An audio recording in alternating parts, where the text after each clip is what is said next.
Ooh, what's up, you guys? First of all, welcome to Dear Black Woman Uncensored. This is just a uncensored version of the regular podcast where we rip off the band-aid and talk about the stuff nobody else wants to talk about. Not like we don't already do that. But today we're tackling what it means to redefine intimacy, breaking myths and building connections with others. What is intimacy beyond the physical? What's holding us back from truly connecting to others? And how do we shatter the stereotypes about love and intimacy in the Black community? Joining us, well, it's supposed to be a 4-man panel and a 4-female panel, but two of our panelists are missing today. So it is just four of us, two women, two men, and I do believe all of us are over the age of 40. So let's get ready to get real, get raw, and maybe even get uncomfortable a little bit and break it all the way down between what it means to be truly intimate and break myths and what it means to build connections with Black women and Black men in the Black community. Oh, but before, let's intro our co-host, Nicole. Hey. What's up? Okay, Nicole. Yeah. This is gonna be one of those shows where I'm hoping that that I don't have to remind you to let down the guard and be yourself. But listen, we're gonna miss Lauren on this episode. Not only Lauren, but Lionel as well. But it's the two old ladies, so to speak. That's right. Kisses to Lauren. Yeah, but as Lauren says, I am the troublemaker, so this should be interesting. And I promise I'm gonna be good on this episode. I'm not gonna start no arguments, no mess. But I do have a lot of questions. I have a lot of, opinions. And I know That's good. There's plenty to talk about. Yeah, I know you do too. But what's interesting is it is not just you and I on this episode. No, we have a panel and we brought in two fellas. Just so happens they're both here in the same city that I'm in. They're both here in the Atlanta area. Yes. So we have two guys from the United States that are on our panel this week.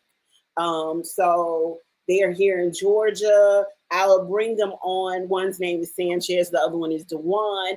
And many of you have heard us talk about Dewan because Dewan is the one who produced Rabbit Productions, who produces our intro and outro music, not only for this podcast, but for our regular episodes of Dear Black Woman. He also produces the music for the 10 Dimensions of Wellness and quite a few other things that we do. So any music that you hear, most likely it has come from Dewan and Rabbit Productions. So let's bring on our panelists. Hello, fellas. Hello. Here. There you go. How goes it? Sanchez, how you doing, brother? Good evening, sir. How you doing, sir? I'm well. Yourself? Yeah, pretty good, man. I woke up breathing, man. I'm all right. All right. Well, Dewan, you've seen the show before and you know how we do. This is a show where there are literally no inhibitions, no boundaries. We say how we feel and we present who we are. We show up as who we are authentically. So with that being said, we do have a list of panel questions. I'll open up the floor with a couple of those questions, but we talk as if we are just good friends on a phone call having a real serious phone conversation. So everybody's so quiet. I feel yes.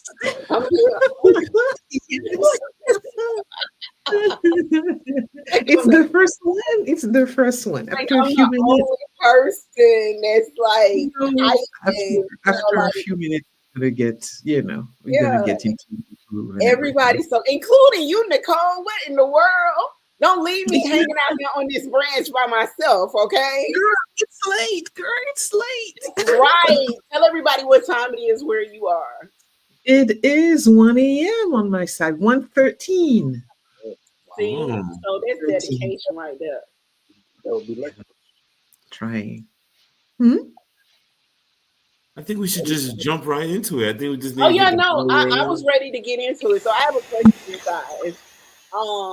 first of all, everybody on this call, what is your relationship status? Starting Nicole, go ahead.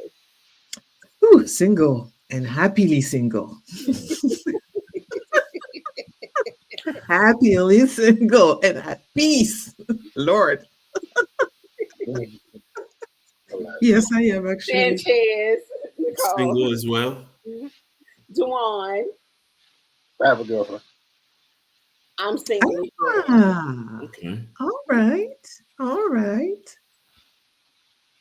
All right, so I asked that so that we all get a perspective of where everybody's coming from.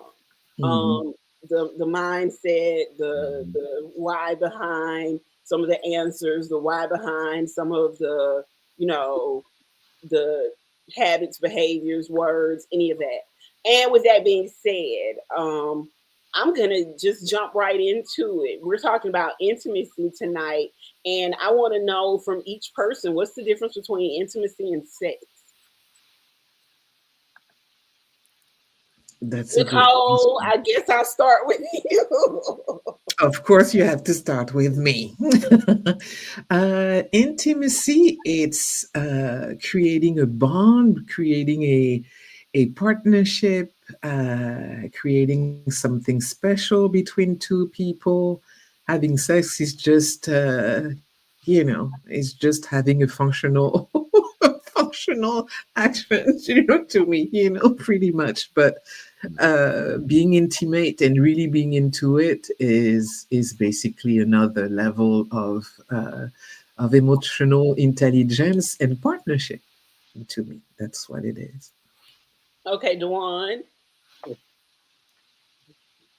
think intimacy is you're gonna have to speak up. I'm sorry. Mhm. I think intimacy is a form of vulnerability. Um, it's shared closeness. It's um, it's a much deeper connection than just sex. Sex is just physical. You said what? Because sex is just physical. Okay. Mm. All right, Sanchez. Um, for me, I think sex is a byproduct of intimacy. It's a result of intimacy, uh, Mhm. or an expression. Uh, and intimacy is the true connection that results in sex. Mhm. I just see it that simply just that way. Okay. Y'all, am I gonna be the only person that's just Huh? And for you, Cami. well, I'm actually gonna agree with everybody. I think there are levels to intimacy, but I think sex is a expression of intimacy, although sex can also be just a physical act. Mm. But I think intimacy has far much more to do with connection and bonding and things like that, rather than so much so just sex. Mm. Yeah. And when you talk about intimacy between, and I'm not even going to say man and woman, I'm just going to say between partners, um, it's so much more than just sex. And I think intimacy is what makes sex great. Yeah, I agree. Mm. It's It's funny. the What's the rule? it's You just jump in as far as when Yeah, you. you can say whatever you want to say. Yeah. It's like But I it's just funny keep we're talking from this perspective, but I think when we're younger, I think sex is perceived as intimacy, right? Because yes. yeah, you I just would say, yeah. we're adults, so we've been through it. We had some life experiences. We know the difference. But I think younger, and I think some people do go through life thinking sex is a part of intimacy, and really don't understand that it's different for some folks. It's Mhm. the sex is better when intimacy is in place because if you're just feeding the flesh, the sex could still be good, but it's different when the intimacy is tied in. Mhm. Yeah, I agree. Good sex, I I have you confused. That's intimacy. I think. Very true. Yes, I agree. Yeah. And I think that's where things get misconstrued, and you think you're building on something, you're just building on sex. Well, a lot of people don't know how to differentiate between, and I think that's sort of what you were saying when you were saying when we were younger.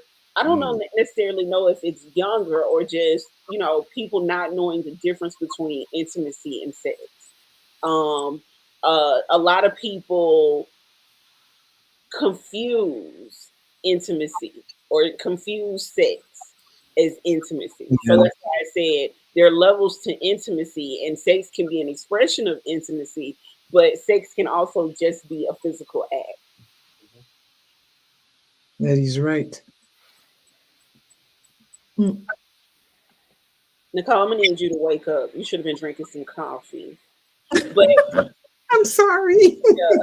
It's how do you guys long. think men and women sort of weaponize intimacy against each other? It's a control thing. Yeah. That's Basically controlling access to. yeah. Yeah, But that's a controlling thing, Nicole, definitely. if you say yeah one more time. and of course that would be primary a weaponizing of women. Women use intimacy as a weapon. I would Absolutely. yeah. Oh, men do the same. The men do the He same. didn't do the same thing. I don't know. So many men don't go, oh, I'm Yeah, gonna men hold do the it same. as Men ransom. do the same That's too many men thing. gonna hold this the nature of a man gonna hold sex as a ransom. Be like, Yeah. oh no, I'm not. That's a woman's thing. Yeah. Go sleep on the couch. That's a woman's. That's don't touch me. Very rarely you hear a man be There like, are don't men. touch There me. are men that do that too. There are men that do that too. There Yeah. are always those that do. But if we're talking on a major scale, if we're speaking in general, that's not what we do. We don't want to withhold sex. Or Women or tend in to. intimacy. Hold Or on, wait. I believe you said we don't want to withhold sex. Was that not your statement? That's not what we normally do. Okay. Women tend So to let me say this to you. We don't want to withhold sex. However, I disagree. there's a control Mm. thing. That's it. Yes, it is a control thing, you Yeah. know. Yeah, I'm Don't just withhold sex. refusing to give you access to me. That's what it says. Or that's a way also to manipulate people's feelings, Yeah. Why do women do that? So There's even a saying: "Happy wife, happy life." Hmm. Where that's come from? There is. The intimacy is There not is. just the sex; it's her being nice, her being, a wife. but that has absolutely nothing to do with what we just said. Because You Absolutely says, nothing. does once partners that man, control, that man got to go. weaponize? That's how women weaponize it because they hold it over like a ransom. It's like if you don't, it's like a probing stick. If you don't do it, you're not gonna get it. Yeah, but it's Oh, yeah, but there's more to it for a happy that is wife, not happy life. true. It's much deeper for us to be happy and content in a relationship than having, sex. And that's the thing. A So lot of this men do not understand that. this Okay, is so where the Nicole, levels of intimacy come in. Because in order for a woman to want to have sex with you, she first has to feel safe with you. Okay. Mhm. Um, I'm not gonna necessarily say she has to trust you, but trust if in the confinements of a relationship, then trust is a factor. Hmm. But if you're talking about outside of a relationship, then trust is not a factor. But when it comes to having sex within a relationship, when you're saying a woman is withholding sex, she's usually withholding sex or saying she doesn't want to have sex because of something that has occurred, not There's a good because reason for that. she just wants to withhold sex. So there's something that has occurred to make her feel first unsafe for or instance, what could occur? second not to be able to trust you. What what could one of those things that could possibly occur that would prompt her to withhold? What do you mean? Ask that What would, again. okay, both of y'all just agreed that something had to occur to prompt this. Yeah. What would have had to occur? Now let me say this. Let me put a little disclaimer on this, okay? That's different for each woman. I can't give you a rule book on that. The reason why Mm. is because everybody got different personalities. Everybody has different limitations, different boundaries. You Are know, you saying some people accept certain things, other people don't. You know, so I can't really tell you. I can tell you from my perspective. I can tell you from, you know, Nicole can tell you from her perspective, but all I can tell you is it's different for each woman that you deal with. okay? So to a man, that makes it sound arbitrary. Based on this woman, she may withhold sex for, you know, XYZ grounds. Based on Nicole's vibe, it may be something different. How are we supposed to know? But I mean, and that's why I said let me you know I'm going to play devil's advocate on this. You are absolutely right on that. I'm not saying that you're wrong. Yeah, because So, as you know, as every man is different, every woman is different. yeah, There's not but a it's the same blueprint, thing. you know? Every man doesn't do everything the same kind of way. You gotta Yeah. be different too. okay, so Yeah. But if something like that were to happen, that means that something there's miscommunication within the two partners, and something where the woman is unhappy, and that's for sure. You got know, And something is. I'm gonna go again. I'm gonna go back and because I done dealt with some dudes that be the same kind of way. So I'm gonna say when the person is unhappy, because I know some dudes that'll withhold sex too. Yeah. what are we prioritizing? Are we prioritizing happiness over practicality and functionality? Because it seems like women tend to withhold when they are not happy. You just mentioned the phrase happy So wife. I didn't use the phrase happy. What I said was women tend to withhold when they feel unsafe or when there Mhm. are trust issues. So I gave you Yeah. some real, you know, like it's not just about measuring happiness. But that sounds like a justification, though, no? Yeah, huh? I said that in itself sounds like a justification. I'm able or I have the right based on what just occurred. I'm not happy. I don't like So the I mission. was again me disclaimer out there. You know me. I'm Switzerland in this situation. Sometimes. Um, that really is defined between the couple, so to speak. I can't say a general answer for that. Meaning, um,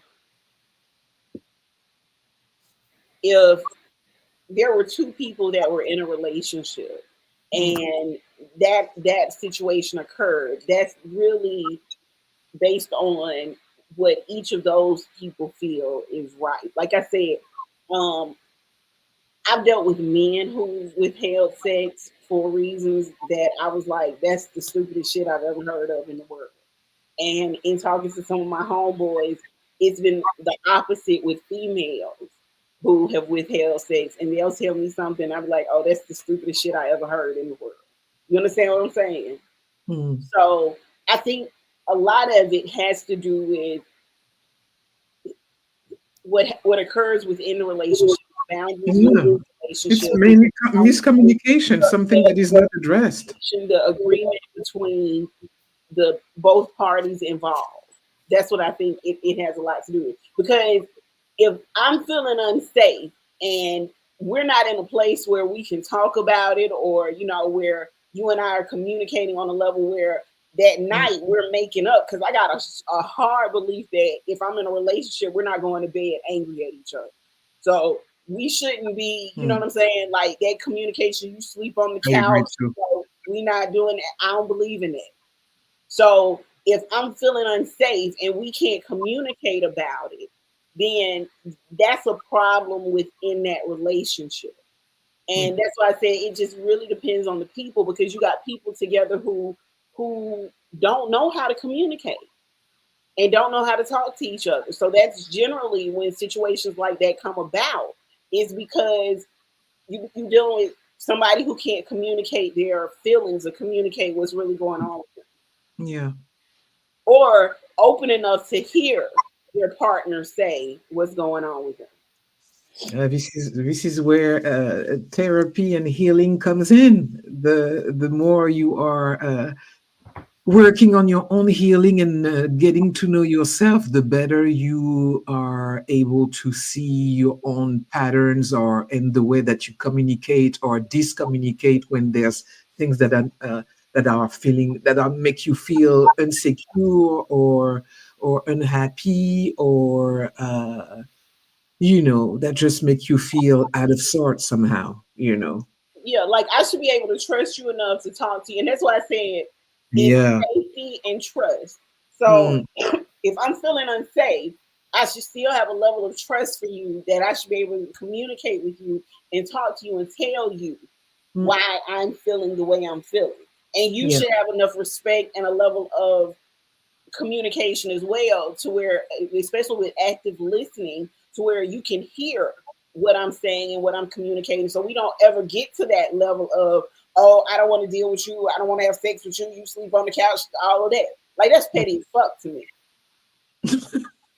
That's hella petty. Yeah. Yeah, but that's again, you need to learn to work on yourself to be able to hear somebody else. Because if you don't hear yourself, from the get go, you're not going to be able to hear anybody else. That's the thing. You need to be self aware. Once you're self aware, you can see what's going on a little bit.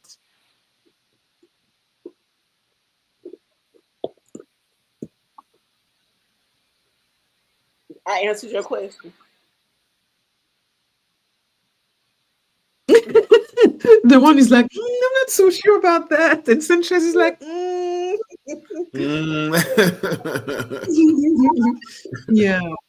No, it's a matter, I think we digressed a little bit Yeah. from. I think the original question was, do we weaponize? And I think, as Kami was talking, I think part of the problem is if one person becomes the judge and the jury and decides this is how they're gonna extend their yeah, punishment that's a is very by good not point. being intimate with their partner, then that's where the problem is. Then that's where the Mhm. communication, before it gets to that point, Yeah.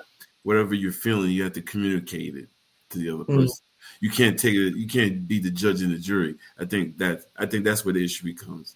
I Mm. understand. I was actually thinking about myself. I think there's been times like if something happened, I think I've been guilty, not in the mood. Like I don't, I'm good. Like I'm not feeling you right. Like so, I guess men do have that tendency. I've been in that place. Like I'm good with you right now. I'm Yeah. going for See? so part of it's processing it and yeah and all that. So I guess men do have that moment, but women don't go over the edge. I guess like men might to still get it going. But I understand definitely men. I've been guilty of that Mhm. at the further reflection. We have to feel disrespected. We have to feel a certain way. Yeah, We're not Yeah, going but that's the same thing with it's the women. same thing. You still being the judge Yeah, and the jury. You could still be like, hey, listen, I feel this way about yeah. it. Instead of you Yeah, communicating how you yeah. feel, and instead of you telling your partner I'm what, still you as a man. I'm guilty weaponizing intimacy because I'm pulling back. Like, yeah, but it's natural in relationships. I guess is how long it lasts and the degree of it. It's all It's not something that should be natural. What should be natural? It's a good communication between two partners. And again, working on yourself, it's where it start. I and am a so big also advocate on therapy on this one, because it really helps you being self-aware about yeah, the things you do and the things that you don't do. And it helps you also communicate better, because you are able to better manage your emotions. That's yeah. that's the first thing. yeah. Yeah. And a huge part of communication is not what people think it is. It's not talking. It is actually being open and being able to hear and listen to Hmm. what the other person is saying. And I don't mean just hear, like listening in terms to Yeah, the thing, listening is but really actually underrated skill, listening really. and understanding and taking in what your partner is saying. Because if at a point where, if you guys get to the points where you're saying, well, I don't want to have sex or I don't want to do this, and you can't communicate that, that means there are some other issues that you need to talk Yeah. about. Hmm. Yeah. So, but active Mhm. listening is also, just one of those things that a lot of us, and I say us, don't do very well. It takes time. It takes time. It takes time. It takes time. All right, so I'm gonna ask you guys to be a little honest with yourselves and with us and our viewers and listeners. What's a toxic belief about intimacy that you think you carry, and how did it mess up your relationships or relationships in the past for you? Mm. I would say a toxic belief of intimacy, which for me, intimacy is love and emotion, is that love could conquer all, or love could fix or make sense at all. And for me, that's been a toxic trait because that's not the case. That is true. Mm. That is true. That You is know what? I would say love does conquer all, but it takes some work. yeah. Mm. That's the And thing that I people think are not realizing, because yeah, in order to love, it takes some work I to I be able to disagree. totally get there. I I believe disagree. that, but I think love, again, love is an action word. So Mm. love Mhm. always And takes, love is a choice. yeah, and love is a choice. You're right. So love always Mhm. takes work, and just in life, period, anything, you have to work at it, and you have to. Mhm. Let me ask you this. It's something I've come to realize.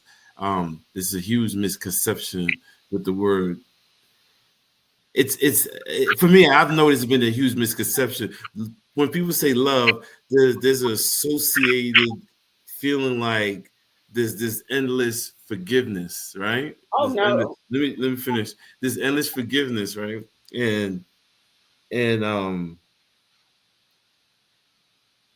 And and with that being said, it's like an investment. You could only invest in something until you have to realize that the investment is not working. It's just like how much love you pour into something. Eventually, you're gonna realize it don't matter how much love you pour into this; it's not gonna work for whatever the the situation is. Circumstances sometimes, a lot of times, that's why, or it wasn't in the Almighty. so let me ask you Whatever. this: in Yeah. situations like that, are those situations more emotional or more logical? Because logically speaking, when something isn't going to work. Like logically speaking, in your heart of hearts, like I'm guilty of it, and so I'm not picking. I'm Yeah. literally telling you, yeah. Because like I just went through the same thing, just pouring love into a situation where I knew it wasn't going to work. I knew that this wasn't going to be beneficial for me. And I was just pouring love and pouring love and pouring love into it. But was that more of an emotional reaction or more of a logical reaction? Because the reason I say that is because logically speaking, I knew a year before I decided to make a move that my situation wasn't going to work. You understand? Hmm. And, Mhm. and, and and I had to respond. I had to respond with it this way. When you talk about love, real love, and what you really want to experience, in my opinion, there is no logic, right? You evaluate if the situation is good for you once you love the person. That's where the logic come in. But as far as love the person, there's not a lot of logic into it. And we do see red flags. And I think for me, that was the toxic trait for me in intimacy. I thought the love could overcome these red flags, but really Okay. no. they it, and then the red flags sometimes it's circumstance. I read it one time. I like how it's described like that. It's circumstance. we don't see things the same way, or Mm. our history is now allowing us to align at this stage in life. Maybe it's the wrong time in life, or maybe, all these circumstances. That's why it's not love. But I've generally loved people, and I've loved them. If it was just based on love, I still would have been with them. But it was other stuff that didn't It was work. life, Mhm. circumstances. That Yeah. didn't work. So just to Nicole, just to answer your question, that's why I said I disagree. Because we go into this notion like love could conquer all. I don't believe that, because it after a while it becomes abuse for the person that's loving, in my opinion. You see what I'm Yeah, but saying? that's the thing is that in terms of love, you need to make an assessment of if it's something that's going to be beneficial for you. Because once you're aware of yourself, you're not putting yourself out there in situations where your intuition is telling you that things are not going to be gelling. And that's You why know, I said, it starts with you. What yeah, what are you gonna, in order to be able to love somebody, you need to start with yourself. I Yeah. disagree. I disagree with that, because according to your theory, love would have fixed all those things. It's not No, about no, me. no, no, no, Now no, it's no, no, turning about me. that's It's not, not about no, me. I no, love them, no, no, and if I no, love them enough, Sanchez, everything would be good. that's not what I means, because No, you can love someone, but you can also assess that they are not good for you. And the deal is to make sure that even though you have a love for them, that before anything else, you have love for yourself, so you don't find yourself in a situation when your heart gonna be broken. And not it even, start again not with even, you. and I'm not It even gonna start say with you. heart being broken, but a situation where you're depleting yourself and you're pouring more love out than you're. Mhm. Because Yeah, again, in situations like that, love is reciprocal. It should be reciprocated, meaning that as much as you give, you should also be receiving. yeah, I agree. But there's level to that, to this. There's level to this. There's different way of loving each other. But the more self-aware, again, and I'm reading that a lot because those two dudes here don't want to talk about this. The more self-aware you are about yourself, the level I of I love that you have I for guess yourself going to be translated into your relationships and the people that's going to be around you. I That guess goes I back don't to see the correlation, or how where Mhm. self awareness and the amount of love I give. I don't see. So I'm going to try to explain this to you what Nicole is saying. What Yeah. Nicole is saying is, in self awareness, you Mm. are aware of who you are. You are aware of, how you communicate, what makes you tick, what makes you, what triggers you. You're aware of how much you love yourself. You are aware of you. You are You are aware of your needs. Yes, you are aware of everything about you. But in being aware of everything about you, you also show a level of love to yourself. You also show a level of respect to yourself. So, in doing so, in loving yourself and in respecting yourself, you're not going to put yourself around anybody who isn't going to, one, love you or respect you in the same way that you.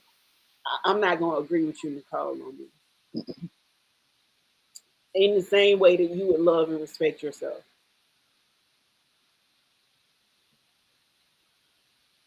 you just lost Huh? Yeah. it. I'm gonna be honest with you. As I was saying it, I realized that I didn't agree with Nicole either. No, and it's absolutely fine. But the thing No, is, what and here's the reason why I don't agree with you. History has taught me, and therapy has taught me that yes, I do love Cammy. I love who Cammy is. I love everything about Cammy. But Cammy has put Cammy into some predicaments and into some relationships where the other person did not value and respect and love Cammy as much as Cammy loves Cammy.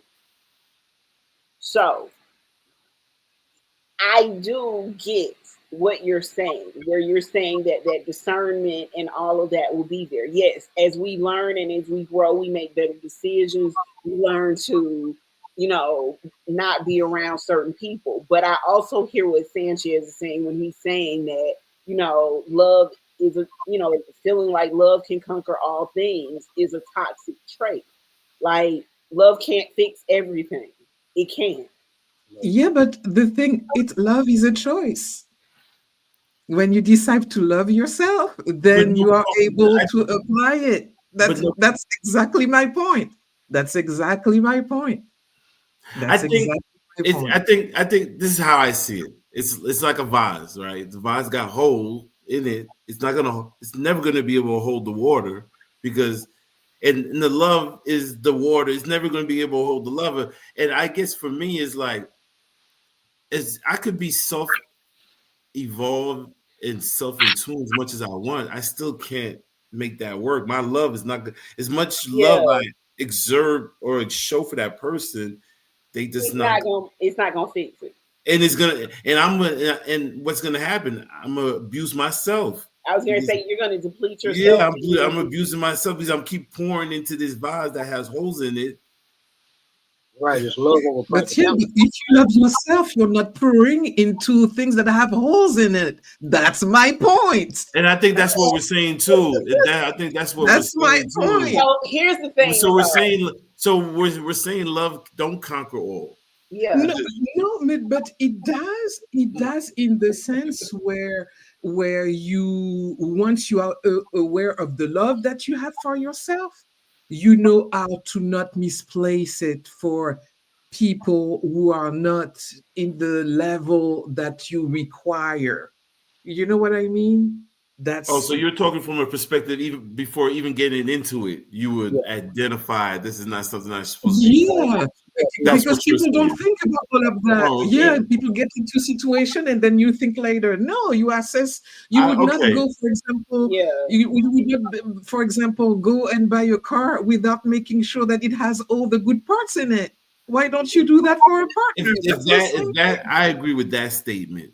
If That's the I agree with same that thing. statement, if you know, I've made the, and I think I kind of made. I understand from that perspective. You love you You won't know? even entertain those situations, and I've been guilty of that. But I think it's been the intimacy. I don't know. I think I've been my wire's been a little crossed because I feel like the love could have corrected the red flags no, when and no. then The love and can't then correct red flag. yeah, it can. And then No, that's, that's not and I think correct. that's what I'm saying. But Yeah, and I yeah. think Nicole's That's what you're saying if saying, you and that's really, what I was saying to Nicole is yeah, and Nicole's saying if we truly loved ourselves, it was on that level, we wouldn't even entertain those yeah, you situations. wouldn't be in those you situations.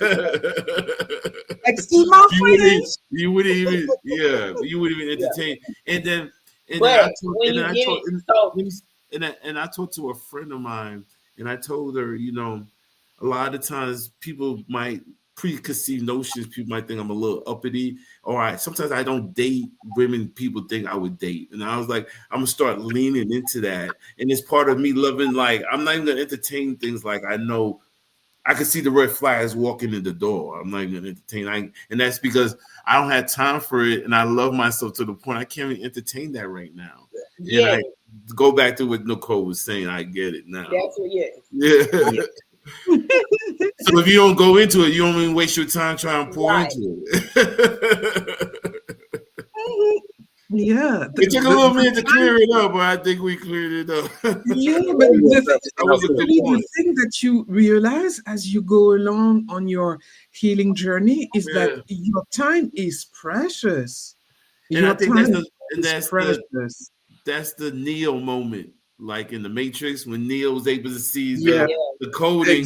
It is exactly. like you just see, like, I don't even need to go. I like to describe my past relationship as past. I don't even need to go down this path, these kind of Yeah, paths anymore. you know It's that's because I know, because I love myself. Like, I know in time is, I mean, for me at this stage in life, I don't feel like I'm old, but I definitely have a greater respect for time. yes, Yeah, yes. I greater agree respect with for you. time I because, agree you with know, you. the way these years go by, and Mm-mm. yeah, Nobody got time for that. nobody got no, time for that. and that is true. Nicole and I have discussed that before about not having time for the BS. So Mm-mm. Mm, yeah, No, that's true. And because it's just because it's if you want to do things right, and especially if you want to be in a loving relationship where you both are working and evolving together, it takes time and it takes energy. So when you're lost on the wrong path, that means you have to go back to yourself and start again from scratch. And let me just Nobody say got this. time I think each of us have been in that situation where we've had to sort of, I'm not going to say start from scratch. Well, hell, I've had to start from scratch. for that. At some point, we So all do, you you don't know. want to keep following that same path. You don't want to keep following those same behaviors Mm, or keep having those same habits. Yeah. mm, Because we all deserve to have great, loving experience and partners that's going to be able to enrich really our lives, our mind. That's the way a real partnership and loving partnership should be, So, and it's not getting into La La Land as well, because I think, and especially probably for our generation, the Disney vision of love and the pink tinted glasses, no, there's work to be done, mm, so yeah, that's the first thing actually when you start really when you're in therapy. So, yeah, suddenly you really see the things for what they are, and that's a little bit of a shock and an adjustment, on your journey, and you reflecting on all the things that you have done, and like that's a big step there. Yeah. mm. All right, so let me ask you guys this. How do you think societal stereotypes like the strong black woman or either, hypersexual black men sort of curve the way we approach intimacy with each other? Because it's just assessment based on people who have trauma. Not all black people act like that. People have healthy relationship, and we are like everybody. We have suffered tremendously because of our past and our history, and yes, there's really a lot of healings to do in our communities, but I think we there's talked about this before, Nicole, yeah there's where we talked about that label of being a strong black woman and what yeah that actually means, and how that's more of an not so much so a compliment or to us anymore, and how it has built or sort of structured the way that we see relationships or the way mhm, we deal with relationships with each other. yeah yeah because it's just an assessment. Yes, we are strong, but we are also loving and deserving of good partnership as well. So saying that every black man is promiscuous is not true. First of all, and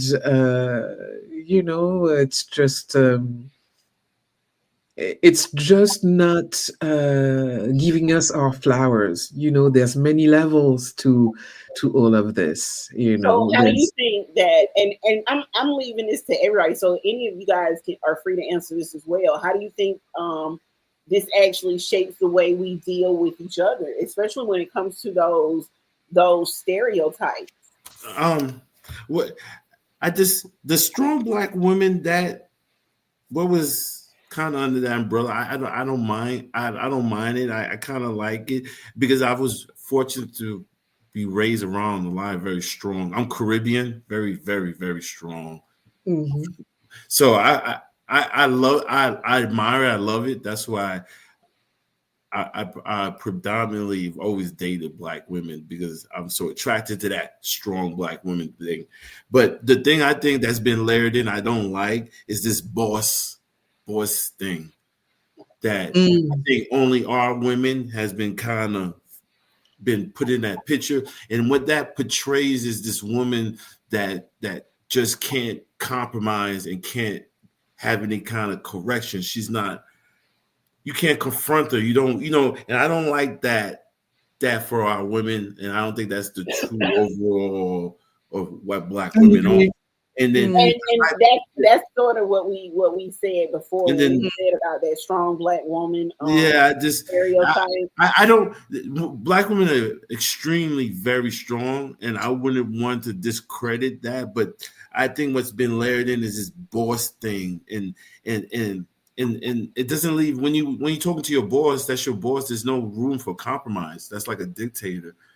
So I think that's where, and I think unfortunately a lot of our women inhabit that kind of persona, and they carry that into their relationship, and you can't interact like that in the natural balances with a man and a woman if you're coming in there, with that. And at the same time, a man shouldn't put him in a position to be beaten up like that too. He should be a man in the true Yeah, definition. it's because mainly people are focusing on women who are in their masculine. So Yeah, and I think there's a lot, but that's a whole. And then the hypersexual thing for Black men, and I think it is it's just even for men, as more accessible you are, the less value you have.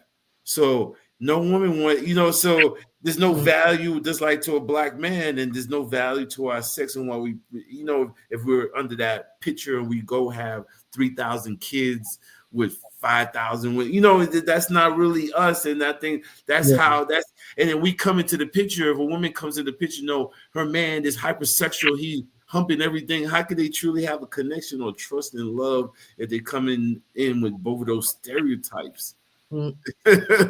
Even and just that, even without the trauma that people bring in, just those stereotypes, societal kind of stereotypes, it brings, for me, I've experienced these things. I mean, in just dating, it's real, especially in our community, unfortunately. yeah, Yeah. especially as a Caribbean person, that is very. I mean, I have women tell me, like, I'm Haitian, so women like, how many families you have? I don't even have a child, so Yeah. No, I understand that. Trust me, I'm Caribbean as well. So so yeah. that's the stereotype that's not,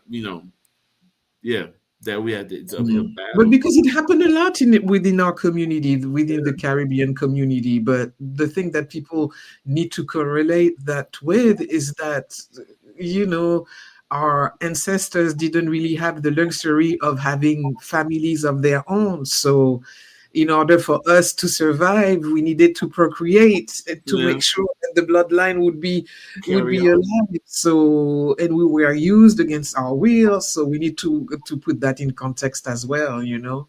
So And I think our counterparts, they don't have a lot of these hurdles that we come in, we have to fight. It's just Peter and Jane, or Muhammad and Sanja. They just figured it out. They don't have all these other societal pressures. Sanja's not coming in. Oh, Muhammad, I'm the boss. I'm the boss. She's coming in like, what curry do you want? And roti. She's coming in the different perspective, different energy. I don't know. mhm. So you think all Black women come into situations thinking they're the boss? Not all, but I think even if they don't, they have a congregation that believes that way. Otherwise, you're gonna have trans, like you just said, happy wife, happy life. Yeah. It's But that didn't come from Black women. That didn't come from Black women. definitely come from Black men. Yeah. That didn't even come from Black people, period. Yeah. So yeah, that's not a statement that was. And that's a problem within itself. Yeah, that's not even a statement Nonetheless, that's not even a That's a problem with itself. y'all ride with it nonetheless. You know what I mean? So it may have not. You guys may have not have started it, but you guys stand on it. Now, what is the equal? we not the only ones who stand on that. Hold on. What is the equal? It's only happy wife, happy life. Yeah, but that come from. They don't even come from Black women. And we're not the only ones who stand on that. Yeah, like I hear white women say that more than I hear black women say that. Say I what? hear Hispanic women say that a lot too. Say what? I don't hear a lot of black women quote that unless they just trying to be funny about something. But say what, Kami? What quote? What? Happy life. No, black women don't quote it because they that they don't have that mindset. You know what? It's just, black women definitely quote that. I hear that. But see, that's the one is saying the opposite, and I'm saying I don't hear a lot of black women quote that. I heard. I think I'm saying the opposite too. I think because black. I heard it from black women. I never heard it from any other race. I heard this from black women. Listen, men have been taught from day one how to treat women. No, because if that was the case, we would not be in the situation we are in. Hold up. Hear me out. Just saying that. My experience, black men have been taught how to treat women. Women have been taught what to expect from black men. There's a disconnect. No, that's much deeper than that because we were not taught to show up as our full self, being emotionally available. And I'm talking for men. For a man to be emotionally available and vulnerable with you. That this is something that we haven't taught. Men have been taught to provide. And to be there but they haven't, all the emotional part of it was taken out. Okay, I want to be clear. I'm listening to two women tell two men how men were taught. No, what we saying is, you're saying that men were taught how to take care of women, and we're saying that if men were taught how to take care of women, men were taught how to treat women. Women were taught what to expect from men. Sanchez, am I I understand what you're saying. He I guess what lane and what they were to provide. Men was shown to provide something, and women were supposed to be like, "What are you providing?" That's what Nicole was saying. Is that men were taught to provide and to protect, and women were taught. And to add on what he's saying, and I think part of the problem due to greater forces in social media, the expectation of what women want from a man and what they really think they deserve, what they think they're gonna get is not realistic. A lot of times you hear the average woman, "Oh, I want a 6-figure," and when you do the numbers, it's a small percentage of people in that category, and a lot of times these are women not really in the position to be asking for these things. It's like, what are you talking about? But there is bigger issues. There's bigger things at play. I do agree. And I do agree why we're the way we are. But this is just my feeling at this point. Now that we know, what are we going to do about it? That it's not there. I agree with you. I've done a lot of research. And being a foreigner, you just have to, and one thing I'm glad I've discovered as a foreigner, because a lot of times we come in here with a lot of prejudice, even among ourselves, and then unless you do the research, you understand the Black American has done a lot to try to get ahead, and it's a different oppression when you habitually have that oppression on your neck than us in the Caribbean, where you're not rich, but we're under the sun, we're living, it's different.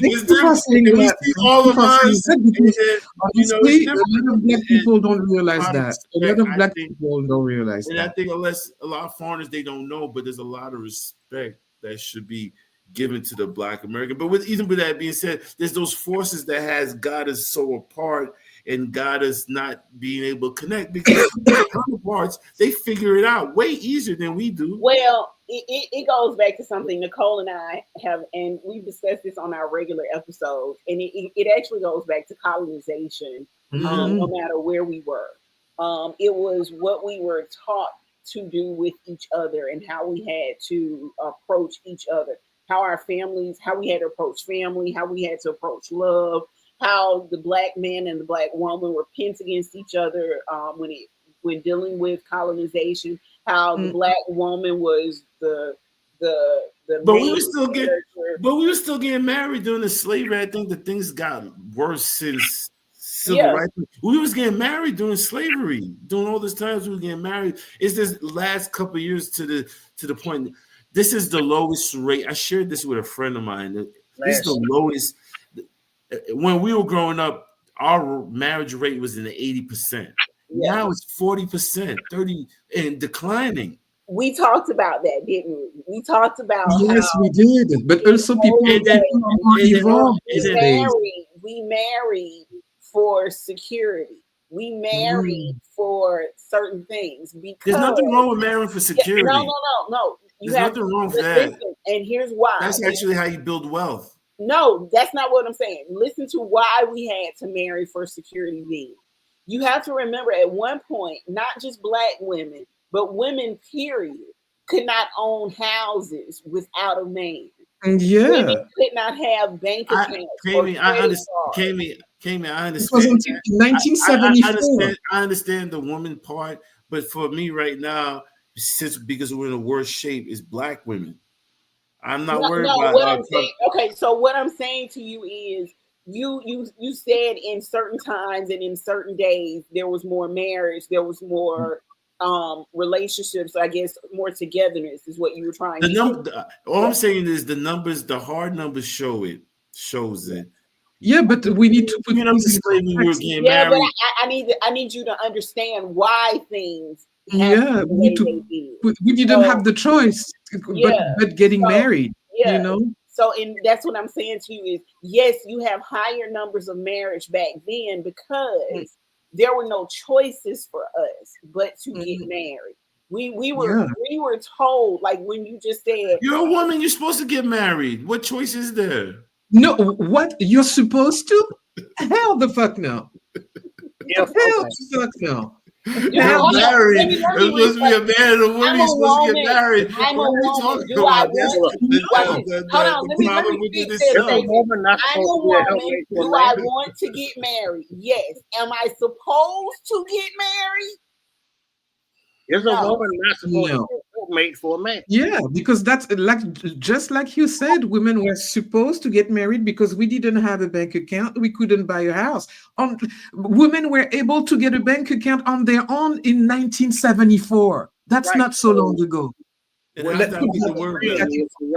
Right. So hold on. Yeah. So that means my mother, our grandmother didn't have a choice. What you guys are saying is when you got a choice, you went rampant. Thank you. You got a choice. Look where we at now. We had a choice. When you get a choice. You are supposed to be a man's helpmate. No, the thing that you don't realize is that I like this guy. People are more let us know how you feel. People are more evolved now. So am I gonna be married for the sake of being married? No, because after all, I'm nobody's maid. I'm not having another child. No. Fine. No. If I want to be in a partnership, I want to be with someone that is with whom I am equally yoked. And too many, and I saw this around me with my parents and stuff. My mom was. It's not that my parents were not capable. It was really the construct of the time. You're getting married, you popping kids, and people have other expectations now. And it's okay. But people shouldn't be married. People should have the right to choose how they want to live their life and what type of partnership they want to partake in. But just being married for the sake of being married, fuck no. Excuse my French here. What I'm saying is, if a woman is choosing a partner, she has to be a helpmate. That's something totally different. If I'm choosing to be in a relationship with you, if I'm choosing to be in a marriage with you, then I'm choosing to take on the role as a wife Oh, you know you shouldn't have said that to me. You know you shouldn't have said that to me. Don't see me, Cam. Come on now. You know how we do. You know. What were your words to me about relationships? Listen. Women are supposed to be. No. What were your words? We don't put supposed to, women and supposed to afterwards. That's not the right sentence. What were your words to me about men and relationships? Remind me. What did you say? You said relationships are a distraction for me. For you, absolutely. Yes. So that is because in a relationship, I do what I'm supposed to do in relationships, right or wrong. I can't speak to that fact. What I do know is you lose yourself in relationships. Now, that may be because and there's nothing wrong with that because you're supposed to be the neck and not the head in a relationship. So but if it's for the right relationship, of course, lose yourself because you have found value in this particular man, this particular purpose. However, you don't choose correctly. Historically, I will support you if you found the right guy. You know I would. Go on. That's funny. He said historically. However, if I'm on my purpose and I'm on my way, you are not supposed to distract me. You're supposed to be my peace. That is true. I'm not supposed to, like, what are we doing? If we're going back to the basics, Nicole said, my people, my mom, my grandmom didn't have a choice. The minute women got choices, what the fuck happened? Yeah, we didn't live to your expectations. That's why you're mad. That's why you're mad. And then what's funny, what's funny is women are kind of, they play this both sides of the fence. They cry, oh, with this independence. And once you give it to them, they be like, oh, they want to be taken care of. And all this independence is both for. All this independence. You got all the independence in the world now. Like, what are we talking about? So listen. There's videos on YouTube all day. Women don't need no men. They independent. They making six figures, but they want a man to pay for everything. But the thing don't fucking matter if you want a dude to come in and do everything. You can't be a boss bitch and say you want a nigga to do everything. You can't be a boss bitch and be submissive.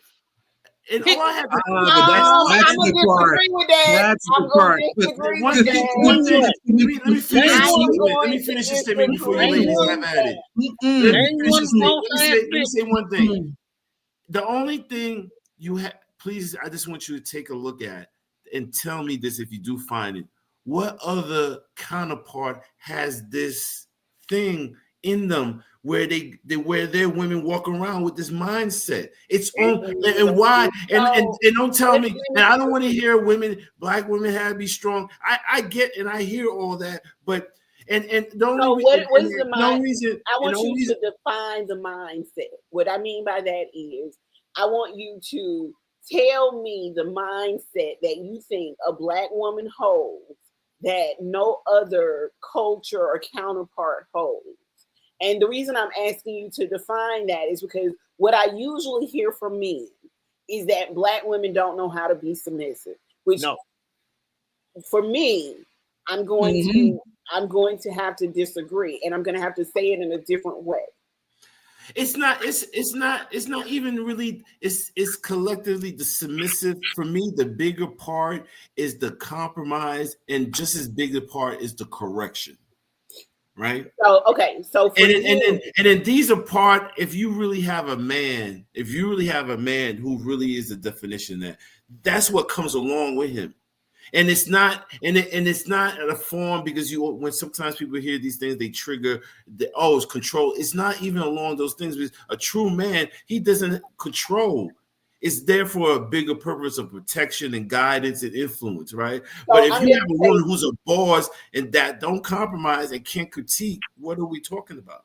Now I'm going to say this, that I do agree with, because what I do believe is that regardless of what you call yourself or how you act or what you want to be labeled as, I feel like with the right man or the right guidance or the right person in your life, a woman naturally becomes submissive. But hold up, I have a And problem. I think the problem that people have Cam, hold is up. Cam, hold up. I got a problem with that because that's like a dude saying, with the right woman, with the right woman, I'm masculine. you Either what? you feminine or you No. have a So what problem I with mean the by that you is, saying with the right how you just told me I habitually choose the wrong men. yeah, You know how you just said that? yeah. Okay. So if my choice in men are wrong, I'm not submitting to those men. And those men, that's the reason I have conflict with those men, because those men don't know how to lead me or Why don't know how to, huh? why entertain them in the first place? But that goes back to what Nicole said. Loving yourself. Yeah, Nicole, you ding, ding, ding, ding, ding, ding, ding. You know, and all, that's and yeah, that's and that's the thing. When you start really yeah. understanding who you are and loving yourself, first of all, you don't ask anybody to submit to yourself. The only person I'm submitting is Well, see, God over let me there. let me say this. Let me say That's this. the thing. A lot of people take one line out of the Bible without reading the entire passage. Exactly. Thank you. And Because it is not, and let me say this, it is not so much so that a woman should submit to a man, but we should both be actually submitting to each other and submitting to God in our Yeah. relationship.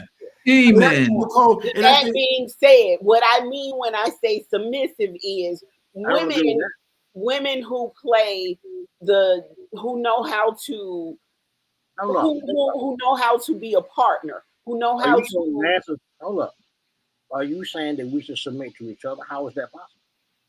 I Of submit course to it is God. possible. No, it's Let not. me say No, it's not. I submit to no, God. it is. Let me say this. Let me say this. Order, God, We man, woman. in a couple, the man is in his masculine self, and the woman should be in her feminine. But for a woman to be able to go along with the man and to be walking by his side, she needs to feel safe.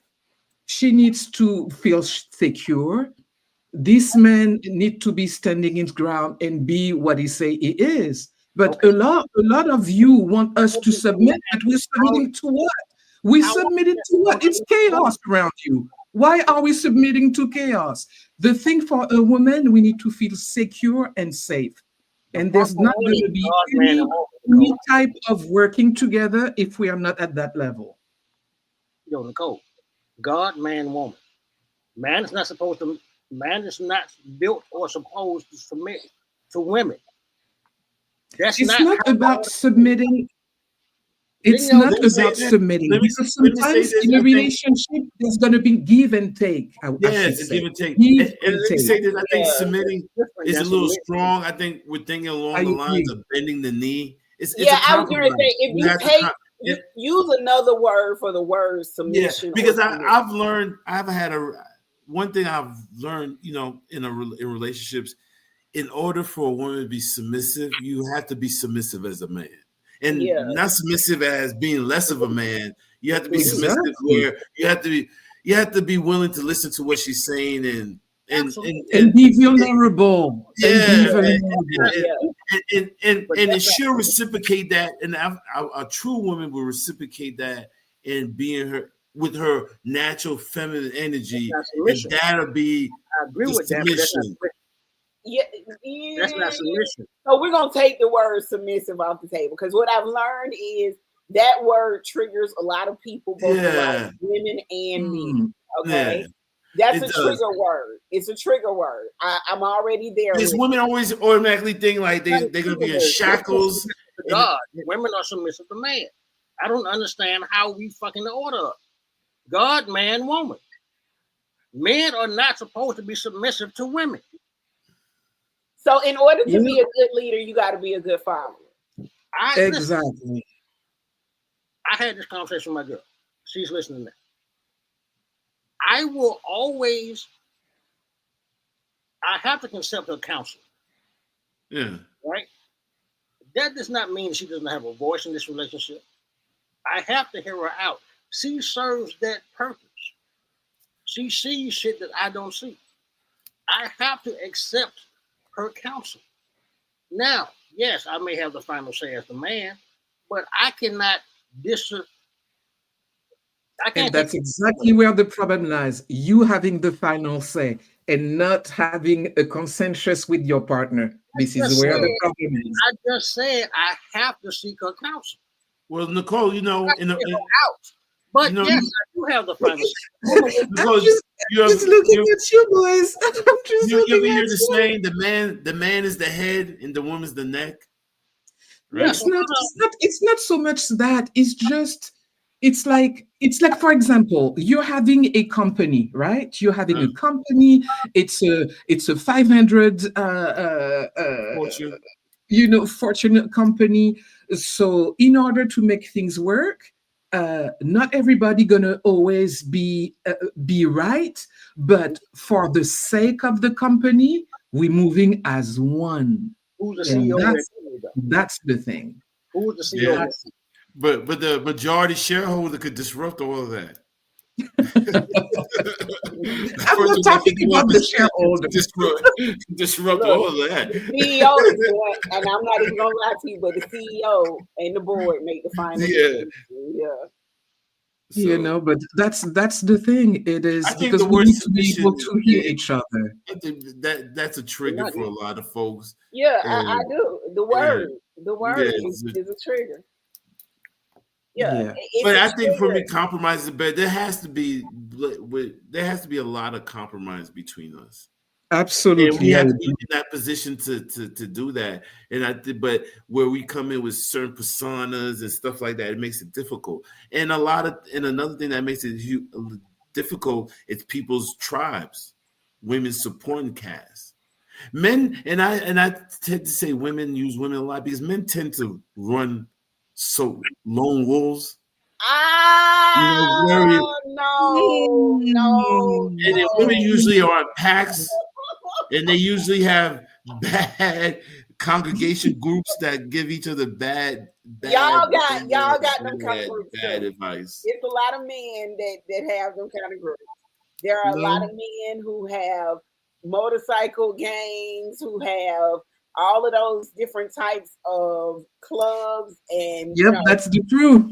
Situations and groups where they run to. You got your friends, your core group of friends that you run to that listen to you when something going wrong. They your hype men. You got those same people. You got your yes man. You got your no man. You got your man. Cam, we don't do that. That's a lie. That's a lie. Okay, I'm just gonna straight out say that. What's the type of man? I don't have those kind of. My friends are very honest with me. I want to keep you very honest. Y'all got friends that hype y'all up and tell y'all, oh no, she wrong in this, or this, that, and the third. You guys have the same. I have seen it. Me too. So I'm like, yeah, right. It cracks me up. In my last relationship, I've had male friends. As a him that told me it's my fault. And I get it. That's why I said you got your yes men and your no men.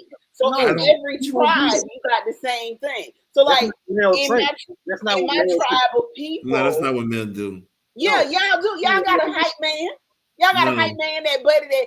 Women have aunties. They have great aunties. They have cousins, daughters, grandmothers, and they all think the same. And you gotta. It's hard. If you're trying to, that is not true, is it, Nicole? That's not true. That's not true at all. And the reason I can tell you that's not true is there have been times that we have all gathered on these calls, and if somebody is wrong, we tell them why they're wrong, and we tell them that they are wrong. It is not that we all think the same. As a matter of fact, we are around each other because we all have different thought processes. The women I grew up with, my aunts, my cousins, we don't think the same. We don't even act the same. No, that's an exception to the rules there. Thank you, That's brother. normally Yeah, not but the that's like we need to be careful with the generalities, like thinking that every woman think the same way. No, we're not. We're not. Yeah, No, we it's don't, we thank don't, We're you, we brother. don't, definitely not. We're definitely not. we don't, We and like we to don't have a sit around and have yes man hating circles. We don't do that. That's not something we mm-mm. do. If you're No. wrong for something that you're doing in your relationship, we We tell be you honest. you're wrong. There's We gonna be always honest exceptions tonight. to the rules. We gonna Mm-mm. be honest tonight. Men check men. Men have honest. Yo, bro, Mm. you're on some bullshit. You're gonna lose that woman. You Now tripping. I've heard those conversations too. But Yeah. y'all also, that's why I said y'all got the same kind of tribe we got. Y'all got those same conversations where y'all got people that tell you all the truth, that call you on your bullshit, that tell you when you wrong. But you also have those hype men. You have those men that's gonna tell you that, every time she do something, she wrong and that you right. You got that too, just like we have that. But when Men you're don't have wanting that. to hear an honest opinion, you Men don't know have who to go to. Cam. Men don't have that. We can't. Dewan, let me just say this. Say you don't have that. Say you don't have it. Because Sanchez just said he didn't have it either. Yeah, well, no. guess what? Just like Sanchez said, it's We exceptions don't to have every rule. Okay. Yeah, you got to come with your own phrases. Listen. So with all this being said, right? What's the first step in the right direction? So Start with working on yourself. It my start there. yeah, that's what I was going to say. I think Mm, a lot of healing comes with self healing. I think yeah. a lot of healing comes with being honest with self about Mm, who we are, how we see self, how we deal with self, and then taking that self healing and that self love to the community. And I think that's how we have to approach this, because here's the thing: as a woman, I can't tell you as a man what you need to work on and what you need to do to heal yourself. I've not had the same experiences as you. I've mm, not lived the same life as you. I've not, walked the same path as you. So I can't tell you what your healing looks like. But what I can do, and I can't fix you, but what I can do is I can love you along the way. You understand? And I think that's where we get very confused, or we get very, it gets a little muddy with us. We forget to lead with love in a lot of situations, and that's just what it is. Why you laugh? mm. And I think we also need you also on both sides need to tell the other party what they could do better, the correction. What does that look like? Because But see, we can't keep going on this Ferris wheel and just looking at how this so younger I'm generation going to say this. interact with, just looking at this younger generation from afar and how they interact with each other and what they're gonna have to deal with and top of whatever we're gonna leave with them that they have to deal with. So it's So like a lot of what people deal with is familiar and intergenerational trauma. Um, when that's where the sort of self healing comes in place. Is Mhm. you have to. I think a conversation was had where we were saying you have to unlearn a lot of the stuff that you learned growing up. Yeah. You got to be able to grow.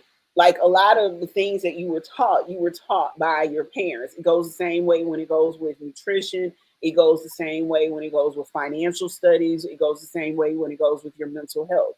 These are all things that you were initially taught by your parents, Yeah. and they were that's Exactly. taught. part of the problem. A lot of people they have parents. That's Well, part of and that's what I was getting ready to go back the to world too. taught them. Yeah, and a lot of times Mm, it's passed down through generations. So if you are one of those people who did not have a family and you learn through survival, so that's different than somebody who learned from a parental household.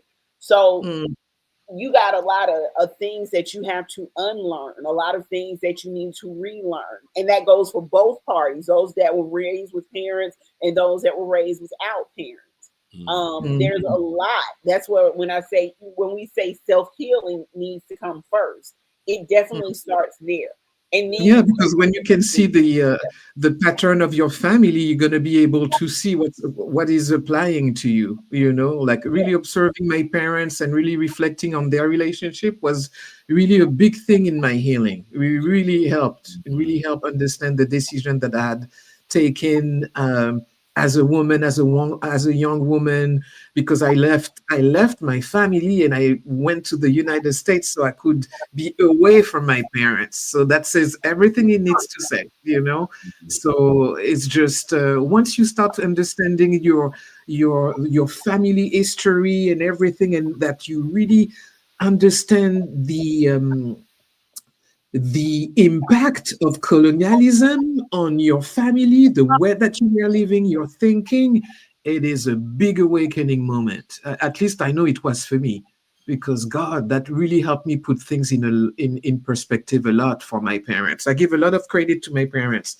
It wasn't easy growing up with them, but they did the best they could, because God didn't had all the best cards in their bags in order to have a good life, you Yeah, know. but and I agree with you on that, Nicole. But to get back to what Sanchez was saying about, how do we fix this moving forward? What do we do? And it really does start with self. It starts at home. Yep, It that's starts what I see. Yeah, with respecting self, respecting other people's opinions, respecting, learning how to communicate, learning how you communicate. What's the best way that you are communicated with? mm, And being able to communicate that to a partner or to a friend, not even just like we have to learn. Nicole and I have to learn how to, have a relationship with each other as well. So more yep. so just across the lines of all relationship building. Really, it's just, the more that you get to know yourself, the better you manage your emotions, the better you communicate, the better you understand things. You have how can I say this? You become more accurate about your life and who you are and your boundaries, what you're willing to accept or not. There's a lot of things, it's like you open a big window and suddenly you start understanding things. It's like you were having a puzzle and all the things were in the air, and once you start healing, things like start clicking together and you understand. It's really the analogy that I can make with that, but it definitely starts with self. It really starts there. And by self, if you want to use this in a bigger context, I mean, as a Black community, it has to start with healing from us within. Yeah. Um, Yeah. Mhm. yeah, like we have to address those things that we're still dealing with on a regular Absolutely. basis. The things that we seem to keep pushing down but keep erupting, and a lot of it again has to do with colonization, the way we came through that transatlantic route, the way we were in slavery, the way things were presented for us. We've got to heal, and we've got to start forgiving each other.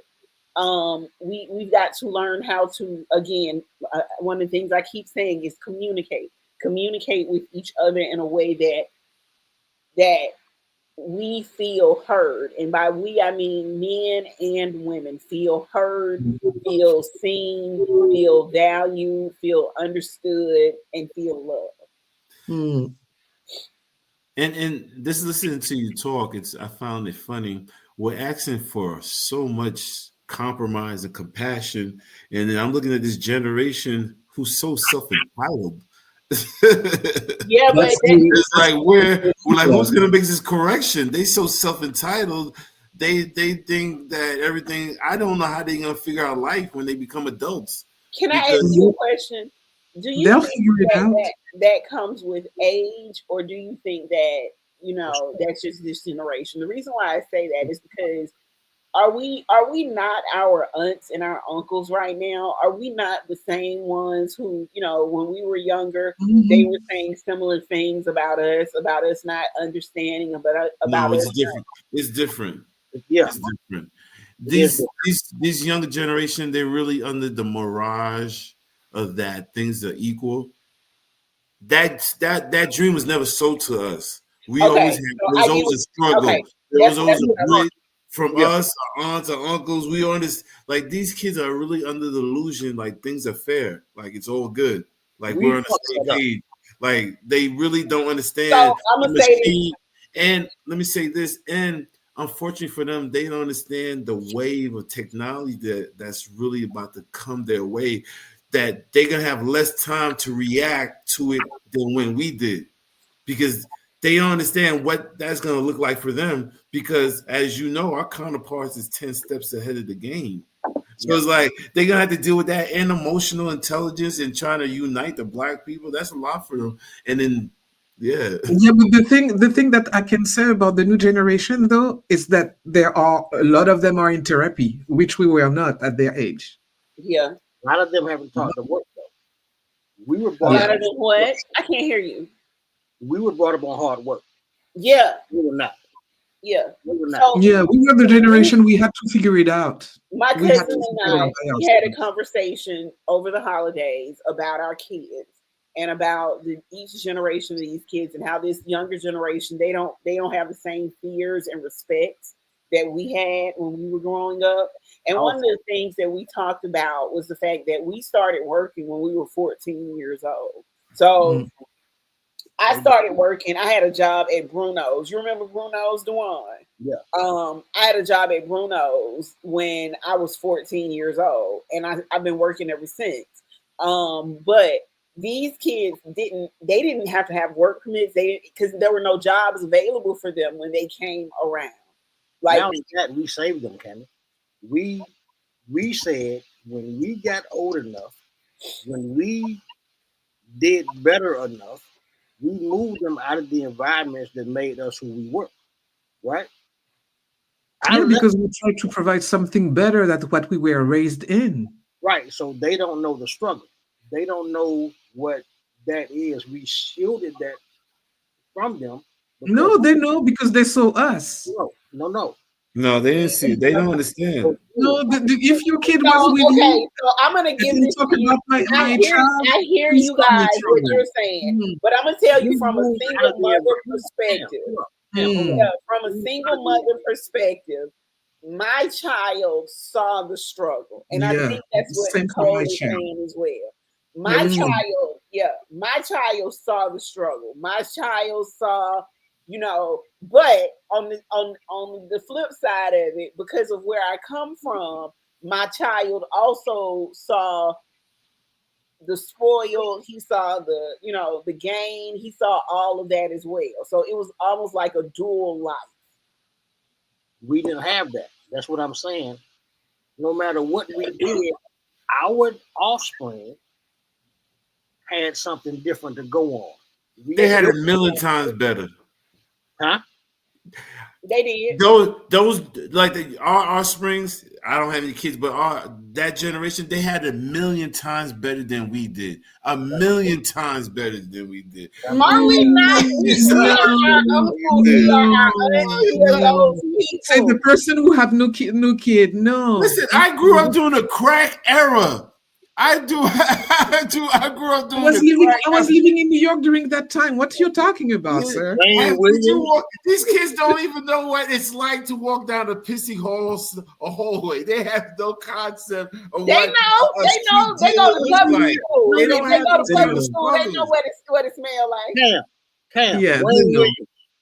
And it's Wayne not a Williams. reference. Now they You don't know. know what Wayne Williams Name is. one kid scared of Wayne Williams other than us.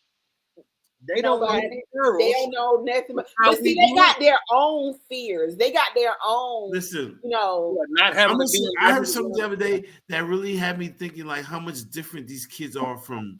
This man was like, when I was growing up, I used to go to emergency room during the summer. All I seen was little kids with broken bones and cashes and stitches. He's like, when's the last time you seen a little kid with a cast on with some stitches? They don't even go out and adventure life and go well, do hell, stuff you ain't like gonna that. see that now They because if so your parents take sheltered. you They're to in the the house playing. hospital, the They CPS don't is want to doing go outside. They investigations. want to stay in the house play video games. And that's why when somebody says something to them, they get traumatized. because they don't have any social skills. They're in the house playing video games all day. But and I'm just saying this, they don't compare to us. Like we weren't diagnosed. They don't compare to us. We were built different. It's that they're soft. Yeah, I'm agreeing. No. Making an assessment like that, it's not. It's not okay. Judging people being soft is not okay. It's not okay in my book. Wait a minute, Nicole, because my son did say the same thing. My son is soft. My son is 25, and he did say. He said, "Mama, we are a whole lot softer than y'all were." I see this comedian. Listen, it was no kids out, no bikes, no skateboards, no remote control. Where the fuck were the kids on Christmas Day? It was a ghost town every fucking year. These kids are soft. They're in the house. They're in the house. My nephew, he's 14 years old. He's about 6 feet tall, right? And I talk to him all the time. I'm like, what are you doing? I'm in the house playing. I'm like, you're not playing basketball. You're not doing nothing. You're not out there. Just like, you just 6 feet tall, 15. Like, you're not having no fun. Like, they just different. And I'm not saying it's good or bad. They just different. They're a little more timid than we are. No, call it out as bad, Sanchez. They different. It's just. And then one comedian kid, he was like, it was a comedian, and I wish I had the clip. He was just talking about, he sees there's a huge disconnect from uncles and for his generation. He was like, because our uncles think everything we do is gay. And he was like, what else do you want from us? We was raised by a bunch of women. Of course we're gonna be a little zesty. It was just like, and then the bigger picture, how screwed up we are. Anyway, because that shouldn't be the case. Nicole, we're not generalizing, it's just from my observation. So please don't get upset with us. I'm not getting upset. I'm just don't use terms like that. Even my own nephew, my nieces, I see how they are. My nephew, I got another nephew. He's 9 years old. He's 5'8". He want to play video games all day. He don't want to do. He's 5'8". He's 9 years old. He want to play video. To me, it's like, you want to go outside? You want to see nobody? You want to hang out no friends? Anyway, this is different generation. It's different. It is a different generation. But in all honesty, what they see as far as relationships go is what we have modeled for them. Yeah. What they see as far as intimacy goes is what we have modeled for them. Just like everything else that we've modeled for them. And then to you parents, it's a beautiful thing because you did make life a little bit better. I mean, way better, but it's almost to the detriment because it's giving them a false narrative what's really out there and how cold and rough and mean and horrible the world is. It's not like that. It's not. Nobody's gonna talk nice to you. It's just life. I don't know. I don't know, because my son didn't live that sugar-coated life. Like, you know, we struggled for a bit. There's one kid, Cam. And I'm saying the simple interaction things, like when I was growing up, everybody got made fun of. It was somebody's turn somewhere, and we just dealt with it and build character. You move on. Stuff like that nowadays traumatize these kids, and I understand it's on a different level. And it wasn't until I heard something they were like, it's different nowadays because, you know, back in the days it stopped when you left school. Nowadays it's consistent because the social media follows them home and they can still get bullied. But still, no, to me, back in the days, bullying was somebody punching you in your face every day, not cracking jokes on you. It was just different. Yeah, but it was different, but it doesn't mean it was good. No, it wasn't good. Like, you know. That's part of better now. Being bullied is real. Are you saying it's better now, Nicole? No, I'm not saying it is. I'm saying it is different, but I'm saying that people also are not prompt to accept violence, whether it is verbal or whether it is physical. Yeah. And I guess maybe I'm looking at it from I would have rather choose what these kids are dealing with because it's not really nothing to me and what we dealt with when we grew up. The obstacles we had to overcome. Like, it was just crazy. Like, we had the movies we grew up was in colors. These kids have what? Disney, Captain America, stuff like that. They don't have no movies like Colors, Boys in the Hood. Yeah, because it was yeah, but that's this yeah, but Jack this City. is the These are the movies we reflection grew up of on. yeah, but this is the reflection of violence Yeah, also. Like yeah. popping a gun and putting into its people's face, that's violence. Yeah. Hello. So That's not the way we so should let be me ask raising you a any question kid. then. It's funny that you raised that point, that both of you guys have said this about the way kids were raised then versus Yeah. Like with the that is, violence we just had a serial markers. discussion about relationships and the failure of relationships and relationships with people our age versus relationships with these kids now. Do you like, let's look at everything as a whole, society, the movies, the way we were raised, the way things were going then versus now, and look at relationships and redefining intimacy and the way intimacy is formed. Is it because of all of those things, the way we were raised and how we approach relationships versus the way we've raised our kids and how they approach relationships? You repeat that? Would you say? You say repeat that? Okay, so I said we just had a discussion about the way kids were raised and about how the generation is different now than we were. And what Yeah. I stated was, the topic of tonight is about redefining intimacy and relationships. The Mhm. way we approach relationships is based on how we were raised, the things we saw, what we were around. And the way our kids approach relationships is how they were raised, the things they saw, and what they were around. So what I'm asking you is, versus how we were raised versus how we raised our kids, look at the difference in those relationships. Look at the difference in the way we handle relationships versus the way our children handle relationships. What differences, like what do you see the differences, or do you see any correlations, or do you understand the reason why they may handle relationships differently than the way we handle? No, because I don't see them handling me personally. No. Okay. If you talking about our kids, my kids are 28 and 30, right? A lot of 28 and 30-year-old people are misinformed. We are talking about we So let me ask you a question. You said a lot of 28 and 30-year-old people are misinformed. hold Who up, What do informed? you mean by misinformed? hold up, Yeah, who informed them? hold up. We just ended the conversation by saying our kids, the kids that we raised, are different from us. So clearly, they are going to handle things different from us because they are not in the environment that we grew up in. We put them in different environments. They see the world differently, right? They are navigating on their own based on whatever tidbits they got from us, but they don't have the tools or the skills that we had, nor did we pass them down. We took them out of the environment that we were in, that we needed those tools in, and put them in a new environment. They don't need those tools anymore, or they technically never really did.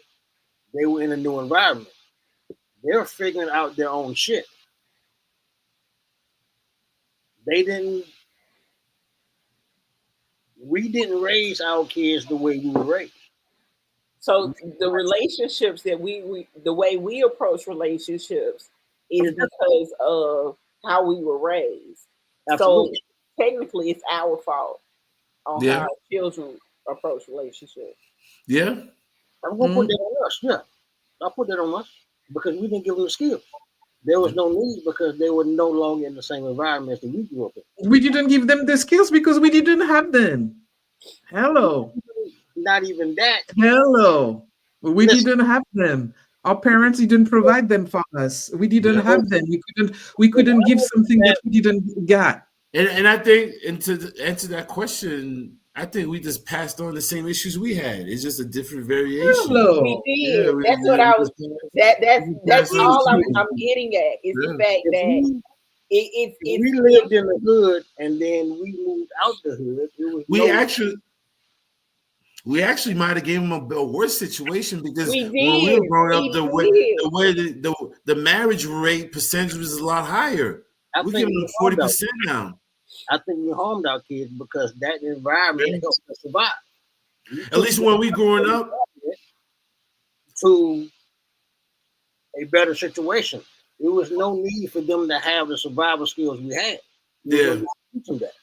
At least when we was growing up, we had basic like natural survival skills. It's like just like yeah, we was in the trend. Like they're a little bit more sheltered, so they're gonna have to get over their emotional stuff, then conquer whatever the other issues are. But Yeah. yeah. But at the end of the day, I do agree with the ladies. It starts at home. That's where it's gonna have to start. Yeah. Those little micro, yeah, and just hopefully Mm. everybody will come together and figure it out. Yeah, and let's remember that when we were having our kids, nobody gave us like Yeah. an how to on parenting and what to do and how to raise emotionally balanced kids. We And have books about it now, let me but just say this: when I was Nicole and growing I up, were, we yeah, have Nicole and myself both were teen moms. And then So yeah, growing up in our generation, that was a huge yeah. epidemic. Teen pregnancy. I remember that was Mhm. like, man, those So we not older only were we raising our children, but we were figuring out life life itself itself. for us. Yeah, yeah. I was 20 We when I had yeah, Alison. we were just trying to figure out our emotions, our lives, our because like I tell people often, I went from being someone's daughter to being someone's mom. So for me, it was never a in between. It was never a moment for Cammy or anything like that. So my son was the most important thing to me until he got grown. And Mm. then, like now, I'm still learning how to communicate with him. I'm still trying to Mhm. make sure that, he's okay. But these are things that you learn as a parent. And with Yeah. growth and with time, these are also some of the things that you pass down to your children when it comes to relationships. Yep, exactly. How to talk to your kids, how to relate to them, and especially not replicating the what you have lived as a child. My the issues that we had with my child were different, but they were really correlating to my relationship with my parents. Yeah, What I didn't heal, I yeah, wasn't able to present a healed version of myself to that my for my child, child. Yeah. So you my know. sister and I had a So conversation very similar to that where we said we mm, raised our children and gave them what we did not have. So yeah, we overindulged on love. We overindulged on Mm. coddling. We overindulged on those things because those were the things we did not grow up with. yeah, mm, yeah, and Sanchez, as a Caribbean person, your parents don't tell you they love you. No, No, no, your parents don't tell no, you they love you. no. But Mm-mm. and then My mom started telling she loves me like the last 5-10 years, maybe. What if you're American and your mom She's never said 87 now. and another thing, Caribbean parents, they make it very clear. Like and then it's been difficult for me in my relationships because with love is conditional. Well, at least for me, my experience, it's conditional. It's not for free. Yep, yep, and It's that's not the for free. thing. So And when I now in my last relationship, it was just like the expectation, like I had this endless pot of love, and it was just like for what? Like that's not part of love. Love is this, it comes with no, a price tag. yeah, yeah, that is because we are not taught unconditional No, love. And no, because unconditional love does not mean I'm gonna be agreeing with you all the time. all the I'm gonna time. love you, but I'm also gonna tell you when things are not gelling. you And know. then Caribbean parents, they have a wonderful way of letting you know you're gonna do X, Y, and Z. If not, this is what's gonna happen, and they're gonna Mm, stick to their guns. yeah, yeah. When I see it with my parents, you know. I see it with my parents. you Mm. guys are Caribbean, Sanchez, you Haitian, right? Yes, sir. All right, Miss Davis, what are you? How are you Caribbean? Oh, my parents are from Martinique. Martinique. Okay, I'm not familiar with Yeah, that. Where's that? Martinique. Yeah, in the That's in the Caribbean. French So Caribbean. Yes. Okay, that's the French Caribbean, and they came into France like in the 1965 actually to get married and have their family there. So yeah, so there's something special about growing up Caribbean. It was often really rough. Not for the Jesus, faint at heart, I tell you that. woo, Lord. The Yeah. verbal abuse. That's why people be like, "Oh, I like the verbal abuse." Hmm. Growing up, I thought my name was Little Monkey. T. Makak. My mom used to call me Little Monkey. I thought that was my name. Oh wow, wow, that's wild.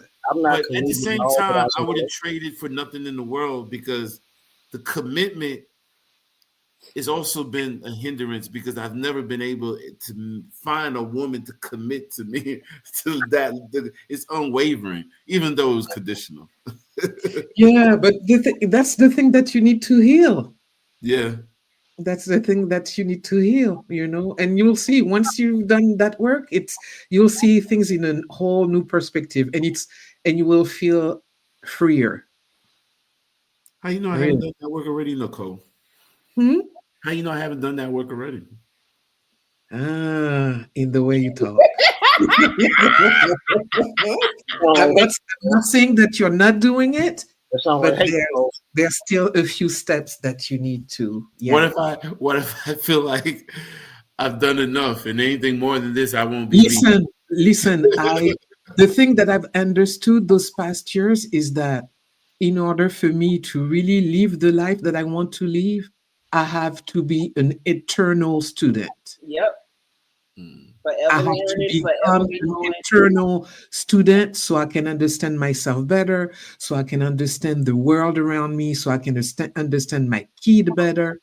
And it's a journey that I'm willing to take so I can be a better person.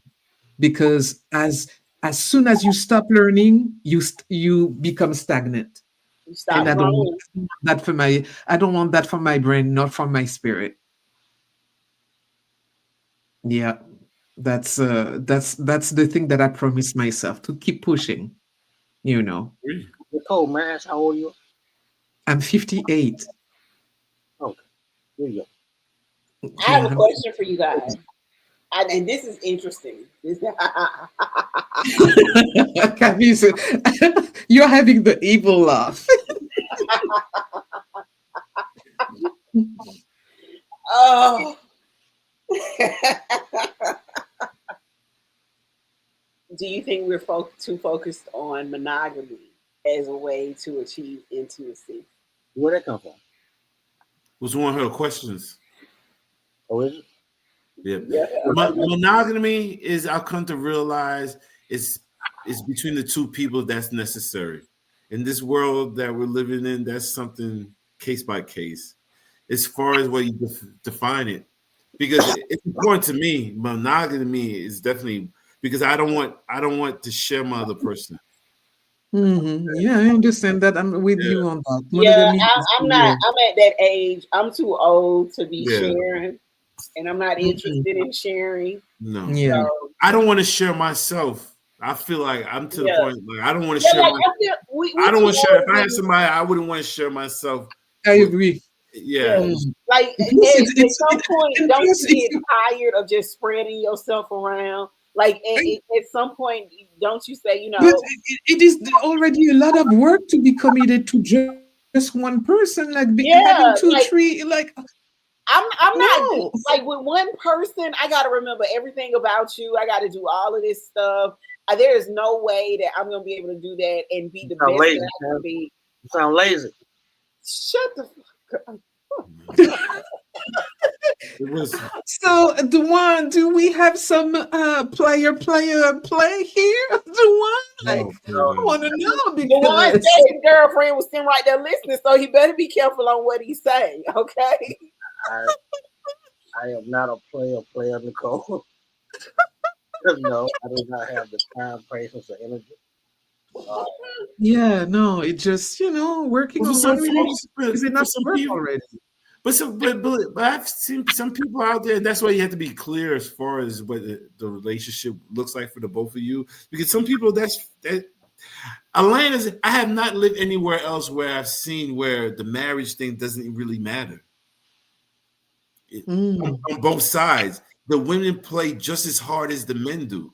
I've Mm. lived in a lot of few places. I've lived in Vegas for 10 years, and then Okay. so and Atlanta's worse. Mm. Atlanta's worse to me, in my opinion, as far as how people move around. So Mm. the monogamy is not there, Mm. in my Yeah. opinion.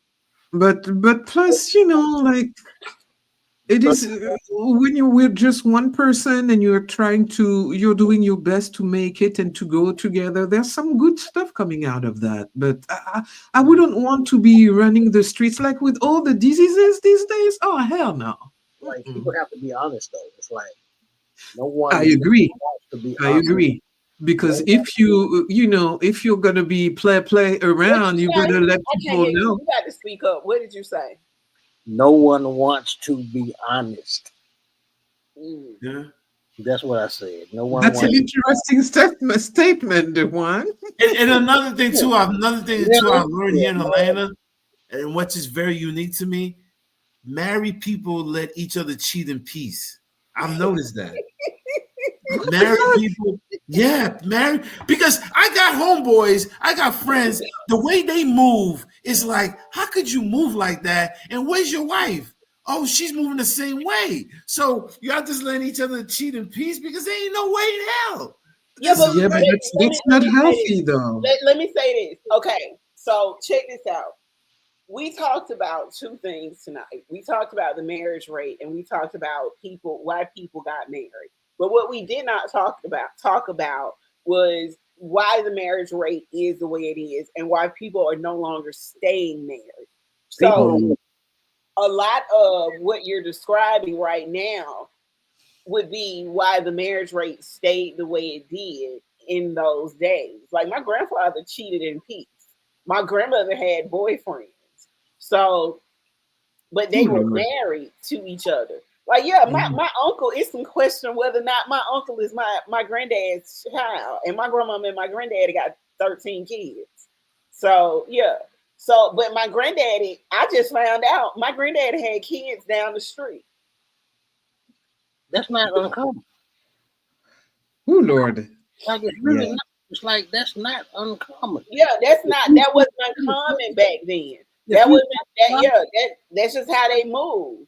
right, Like but the way you think the song come from, Papa was a Rolling Stone. I was thinking about that song. if you're gonna I break was down that thinking about question that and say why are the marriages breaking down, women are filing for divorce. Men Yeah. don't file for They divorce. not staying no more. Women, They not staying in women, the marriage just for the sake of women staying are in not the marriage. staying. Women are leaving. They It's got too not much us. Y'all choice. are leaving. Y'all ain't happy, so y'all leaving. Y'all are breaking up. Watch Y'all this, watch filing this, for divorce. watch it's this, not watch this, y'all are watch this, breaking up. It's watch this, just watch this. we realizing. The one. Yeah, no, Dewan. Happy Yeah, wife, no, we're gonna happy be on life. you tonight. Full of wool. Your It's not. happiness is not my It's not we're responsibility. not happy and we all leaving. Women, It's like we refuse listen, to your be happiness is not living our not the life that we responsibility deserve. No, our happiness is not your problem. But at guess all. what? My happiness is my problem. And if I'm not Mhm. happy in that relationship, and that relationship keeps causing me pain, keeps causing me hindrance, it causes me to be in fight or flight Deuces, mode deuces, sir. That's constantly. where it comes from. That's where it comes from. It's like Then y'all are quitting. Y'all are leaving. Did you say? Oh, because you say we're You say quitting, but we're quitting? supposed to stay here and Like we we stand your supposed to abuse? stay and just Oh, hell no. take it? Hold up. Who said anything about Oh, wait a minute. Wait a No one said minute. anything Wait about a abuse. minute. Wait a minute. No Before one you said say anything anything, about watch hold on. this. No one said anything about abuse. Before you say anything, let me ask you this. Would you have told me to stay in my last relationship? Ooh. In that situation, no. But Nicole, Now, no. So when you say quitting, Please stop. In your situation, absolutely not. Nicole just blankly said, "I'm not gonna stay." No one said anything about abuse. What we saying is, I said this earlier: women are leaving because they are not happy. and what I'm saying to you is, so my happiness, my happiness doesn't matter. Fuck your happiness, Cam. Let So me say okay, it. so now watch Exactly my point. Now watch this. Exactly my point. So you would have told me to stay. You shouldn't have been fucking with that fat ass nigga. You would have told me. What he's saying is no. Well, no. I'm hearing what he's saying, but you got to hear what I'm saying to you. Yeah. You would have told me fuck my happiness and stay and work it out. Your happiness was not fucking with that nigga in the first place. Your happiness is doing right here, doing exactly what you're doing. This is your happiness. Tell me I'm lying. Nicole brought in abuse. No one said no one's being abused. I'm just saying that women tend to file for divorce and leave at an 80% clip. He's right. Hold up. That's the truth. Because let me tell you something that you guys don't realize. Wait, Nicole. Give me 1 second. Just said that y'all happiness is not our responsibility. Just so like I'm gonna ask you again. I'm going to ask you again. Let a nigga talk. You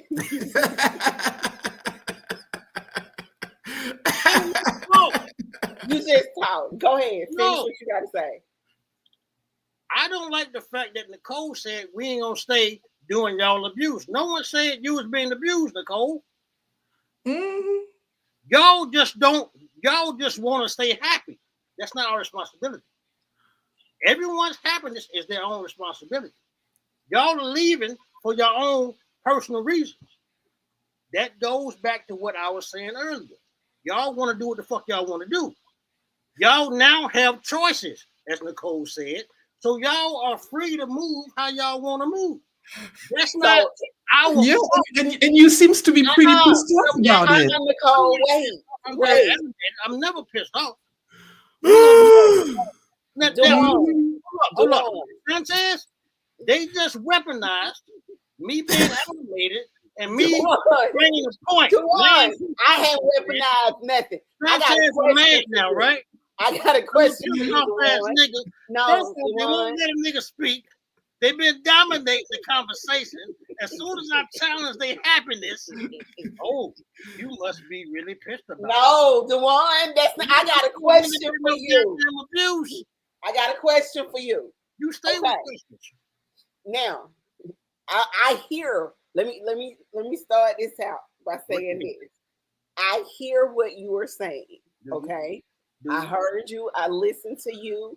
I listened not to defend, but to actually listen. I listened to you. I know that. Go ahead. You know me. So I listened to you. I heard you out. I heard you out thoroughly. Now, I'm going to take this on a personal level because I need you to understand what you're saying and how this is reflected, okay?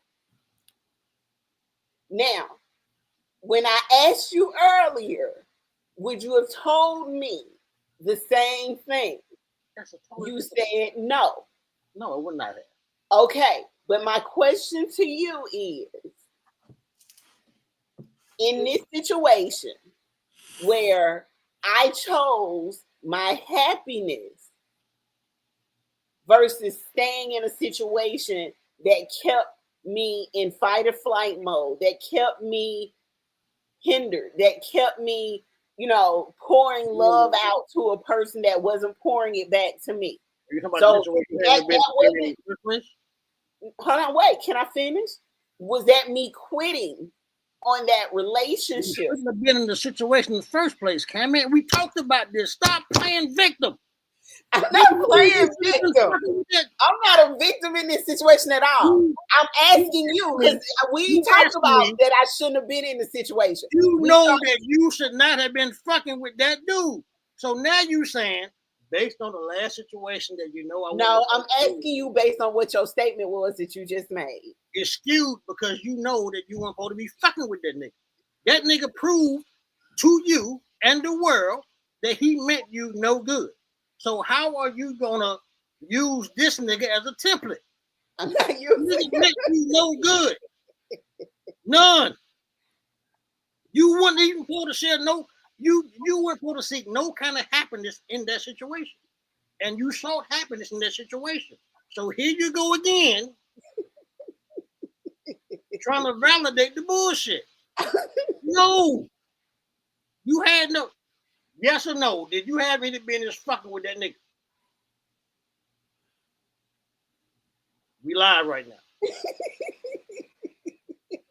Thank you. So that's a bum ass argument. So I'm gonna say this to you, and I take accountability for certain things. Thank you. One of the things that I'm going to take accountability for is after learning what I learned, no, I shouldn't have stayed in the situation. Okay, so why even bring that example up? But what I'm asking you is, because of what you stated and because of your theory on things, is that something that you would have told me? Not because I shouldn't have been in that situation, but is that one of the, like, if I was telling you, Dewan, and we've had these conversations before, like, this ain't working for me, this and the third, I don't need to be in this relationship, I'm not happy here. At no point have you ever said to me, bitch, stick it out. Because you was always fucking the wrong nigga. Because it sounds like it was. There's a difference from putting in the work and putting up with abuse and bullshit. So, I mean, and what he's saying is the statistics show that women divorce because they're unhappy. Now, there's a difference being unhappy or emotional state in abuse. Of course, you're not going to stay in an abusive relationship or where you're being mistreated, but something emotional is unhappy. That has to be more clarification. That's not a justification to get divorced. You're unhappy. But Nicole did say abuse, and that's what Dewan was saying. Nicole did say abuse. No, that's absurd. Any abusive situation, anybody, man or woman, should definitely remove themselves. Verbal, physical, anything. Yeah, but you all know that there's plenty of people who are in abusive relationship and who do not leave. We find that once they're dead. Yeah. But Nicole, we are all four of us are having a general conversation. You brought abusing as if. Oh, so are we supposed to stay doing abuse? No one even brought abuse up. Yeah, but because it happens a lot, unfortunately. Yeah, that's what Nicole was saying. Abuse happens to us too. That sounds like trauma. We are talking in general. You are injecting something that didn't have to be injected. No, what she was saying was, who's the abuser? Yeah, but because that's the case. Something that you don't realize is that a woman is more likely to be dead at the end of the head of her partner. That's the reality for us women. That you guys don't realize that violence is often on the other end of the stick for us. Let me say this to you. Hold up. That's actually a two-way street, Nicole, because here in America, women do feel they kill their partners as well. Is that not extreme? Women kill niggas too. What the hell are we talking about, man? Women kill people. Yeah. I don't understand why all of a sudden, now we're gonna shift it from intimacy to niggas killing bitches. You put that in onto yourself, sir. You said abuse, and then you just said murder, and you are victims of. No one said anything about that, Nicole. That's not what we talking Nicole about. said you said that, sir. Yeah, you said that, sir. Just let me give you just some facts here. One woman killed every 10 minutes. We're talking about death and murder. I rest my case. Damn. Okay. One woman killed at the end of her partner every 10 minutes. Let's talk about the women that put babies on. I like facts, sir. I like facts. I like to study and I like facts. Yo, listen. I'm real about that is the truth. That is the truth. Because a lot of women, and even if it's not even about happiness anymore, it's just people don't want to stick into situations that make them unhappy and miserable. So let me ask you a question, Ron. You say women leave when they're not happy, but women leave when they're not happy. Men cheat when they're not happy. So men cheat when they are happy. Men cheat when they happy. Bless you. Thank you. Bless you. Yeah, bless you, Cammy. People cheat. I think at this stage in the game, we're pretty much even on that. Women cheat, men cheat, women cheat. Yeah, women cheat just as hard as men. No. What I'm saying, what I was trying to get at is this: if women divorce for unhappiness and men cheat for unhappiness, men cheat when they happy. Come on. I'm telling you, as a nigga that used to cheat. Yeah, men don't need a reason to cheat. No, I disagree. It's because you are not aware of your own emotions and your own discomfort. So you go ahead and stick it up with somebody else. That's not my fault. That's your fault. Are we gonna be honest? Yo, Nicole, you have never cheated as a man, so you cannot tell men why they cheat. You ain't never went and got another piece of ass from another woman, so you can't tell men why the hell they cheat. You can't do that. No woman can. Listen, I know for a fact that the man. I have a question. The man that is happy. If you go get another piece of ass from another woman, you can tell a man why he cheat. Huh? I didn't hear you. Is that what you're saying? I didn't hear you. If you go get a piece of ass from another woman, you can tell a man why he cheat. What I'm telling you is, I'm just you said that. So I just wanted to make sure I was asking a question for clarification purposes. Women cannot tell men why they cheat because y'all are not men. No, listen. That have nothing to do with it. To the have nothing to do with it. You're the recipient of it. Yeah.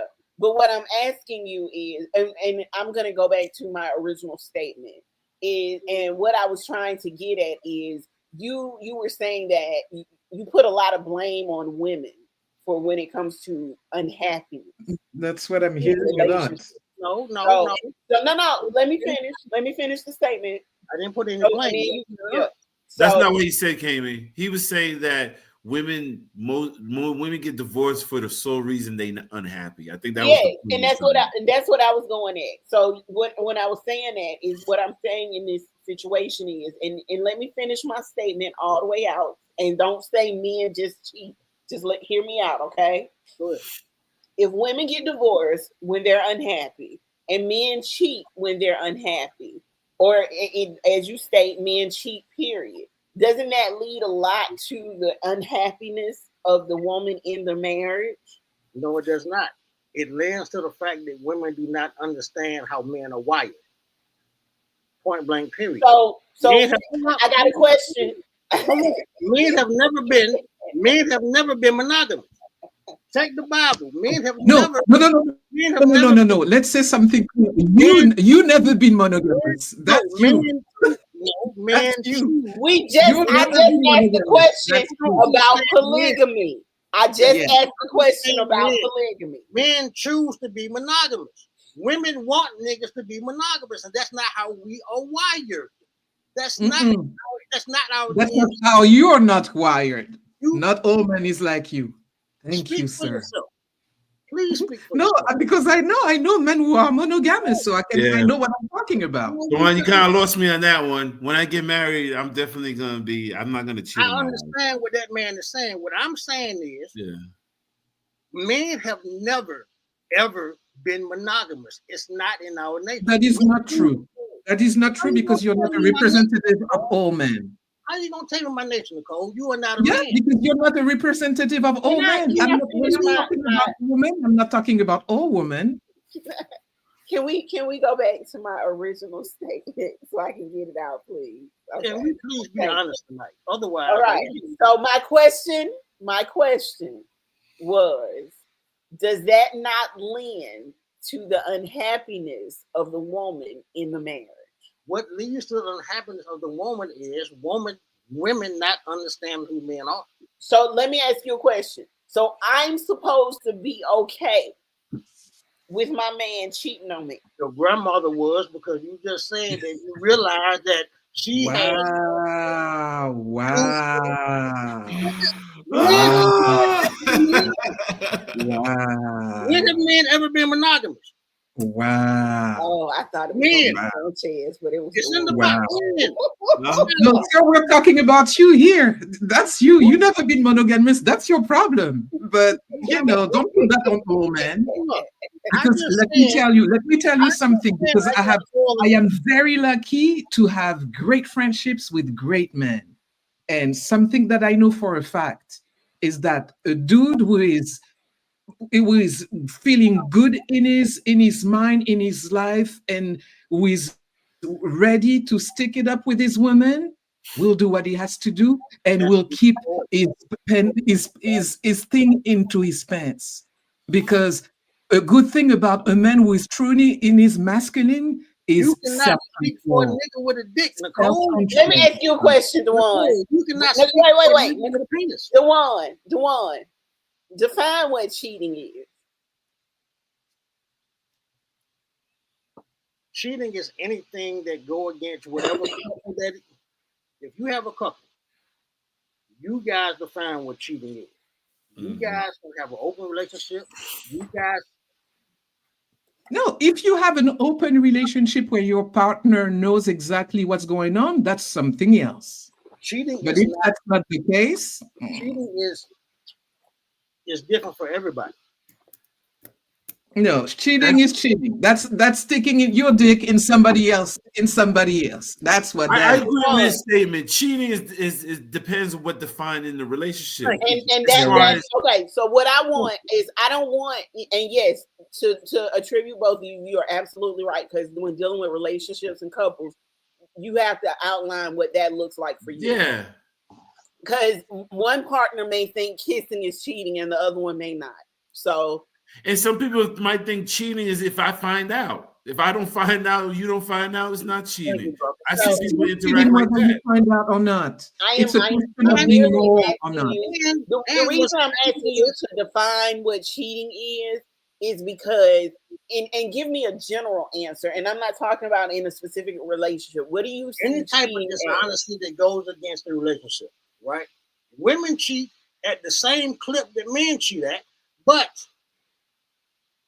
where is that energy? Women cheat. Listen, I had side bitches. Them bitches knew I had a wife. They were cool with me cheating with them. Listen, my friends, I told people this. My friends, my married friends here in Atlanta have better women than I do as a single man. Women cheat too. In a higher percentile as men. They have better women than I do. So, and I said that women at this stage of the game, people that's off the table. Men and women cheat at the same rate. That's not even at this point in my life. No. Okay, so I guess what I'm trying to get at is this. You made a blanket statement earlier.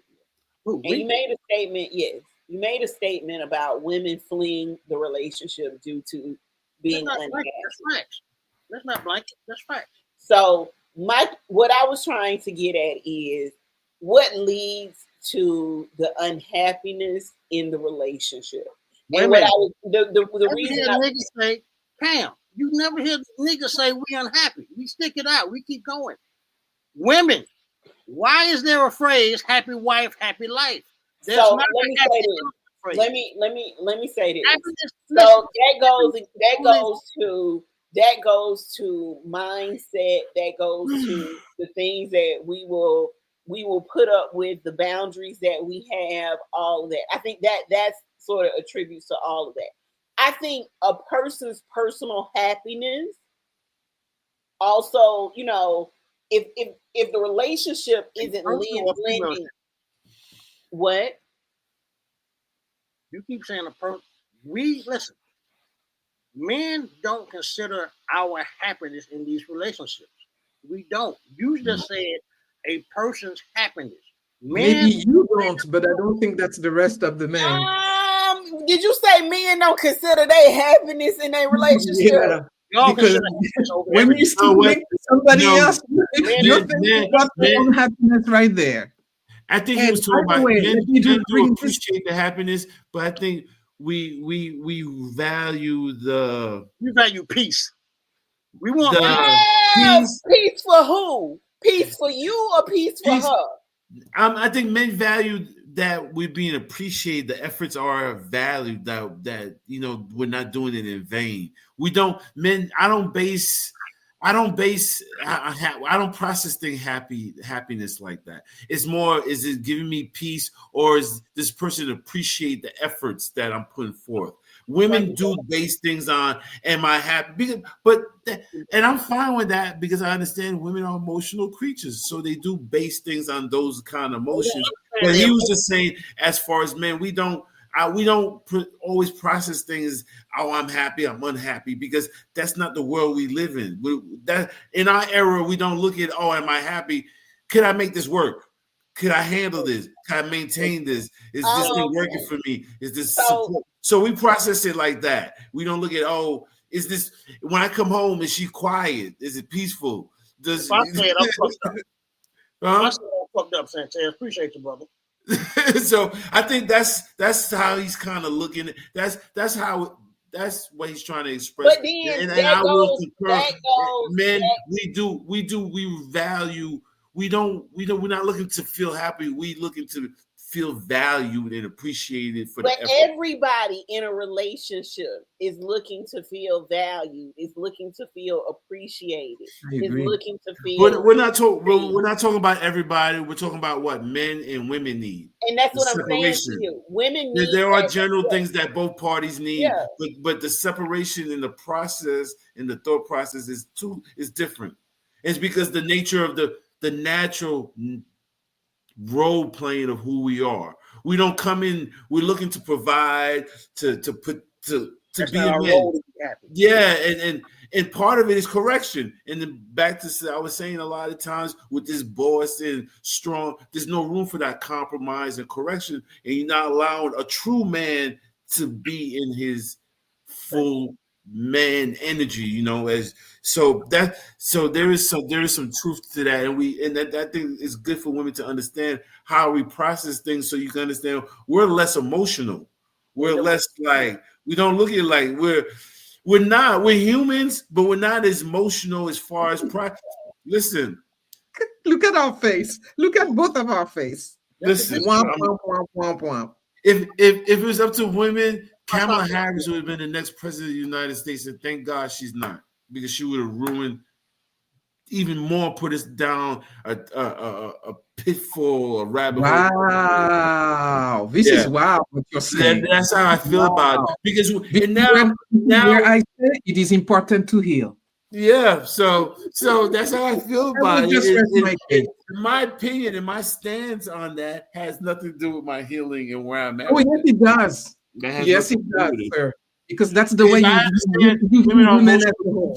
And as a man, it is my responsibility. Relationship with your mother and the way you see women will change. Part of my responsibility as a man is to protect you from yourself as an emotional creature, a woman. You don't need to protect me from myself. I got me.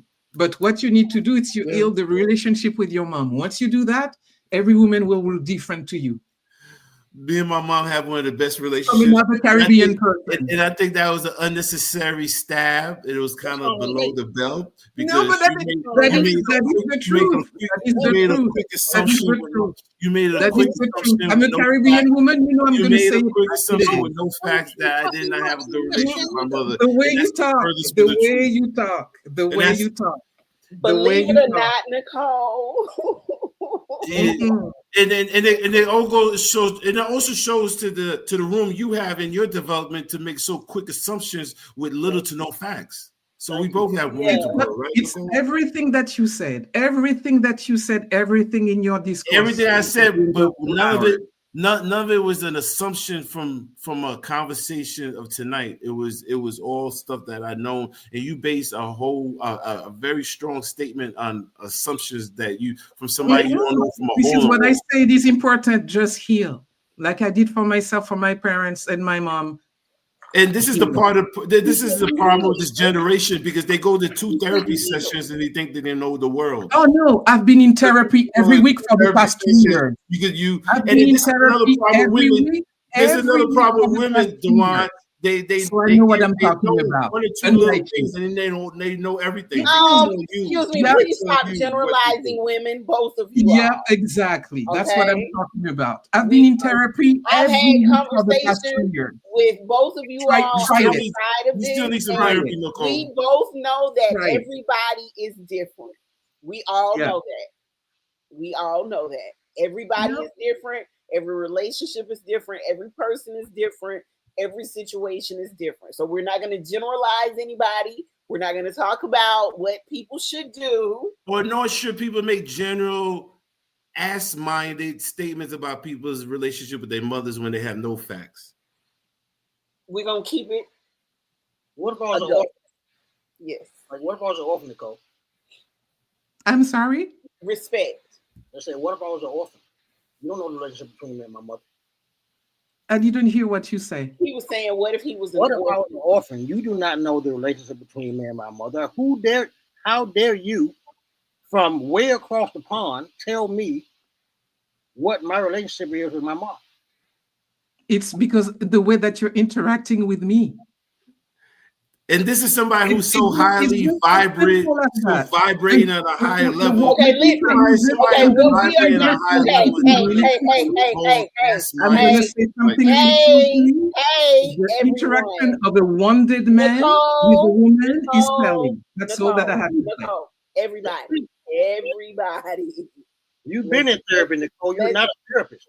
Yeah, I've been in you need a lot more therapy. You need about another 20, 30 years of therapy. Easy.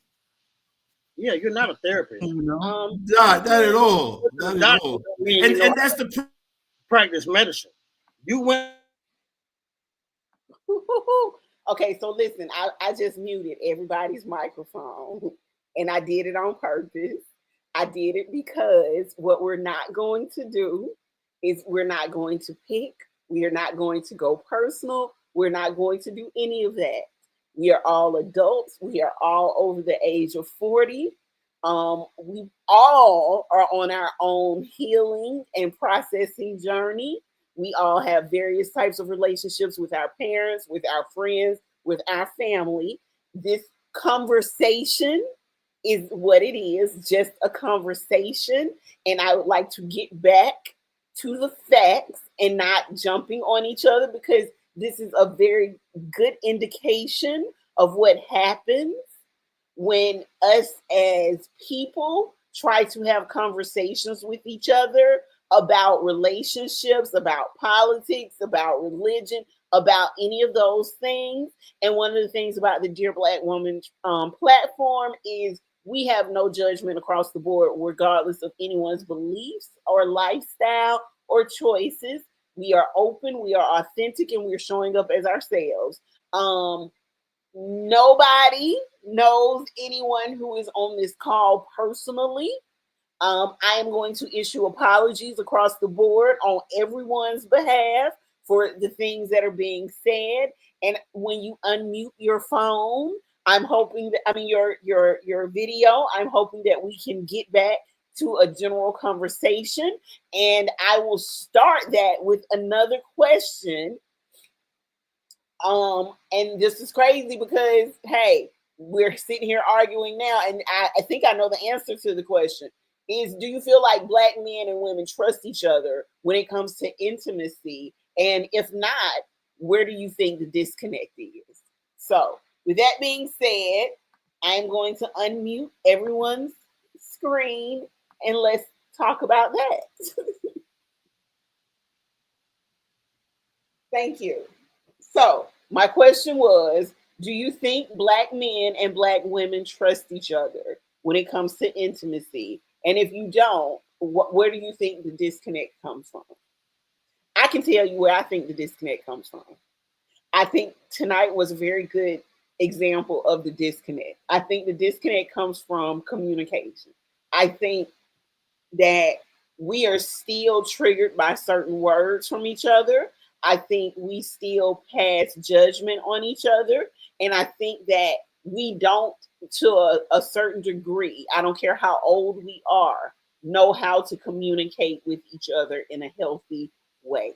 I think we try to sometimes. I think we fail at it quite a deal because everybody wants to be heard, everybody wants to be respected, and everybody wants to get their, their thoughts and opinions across and things of that nature. But I think that is where the disconnect comes in. I think a lot of times we are saying the same things at each other, about each other, and I don't think we're really listening to each other. Anyone else?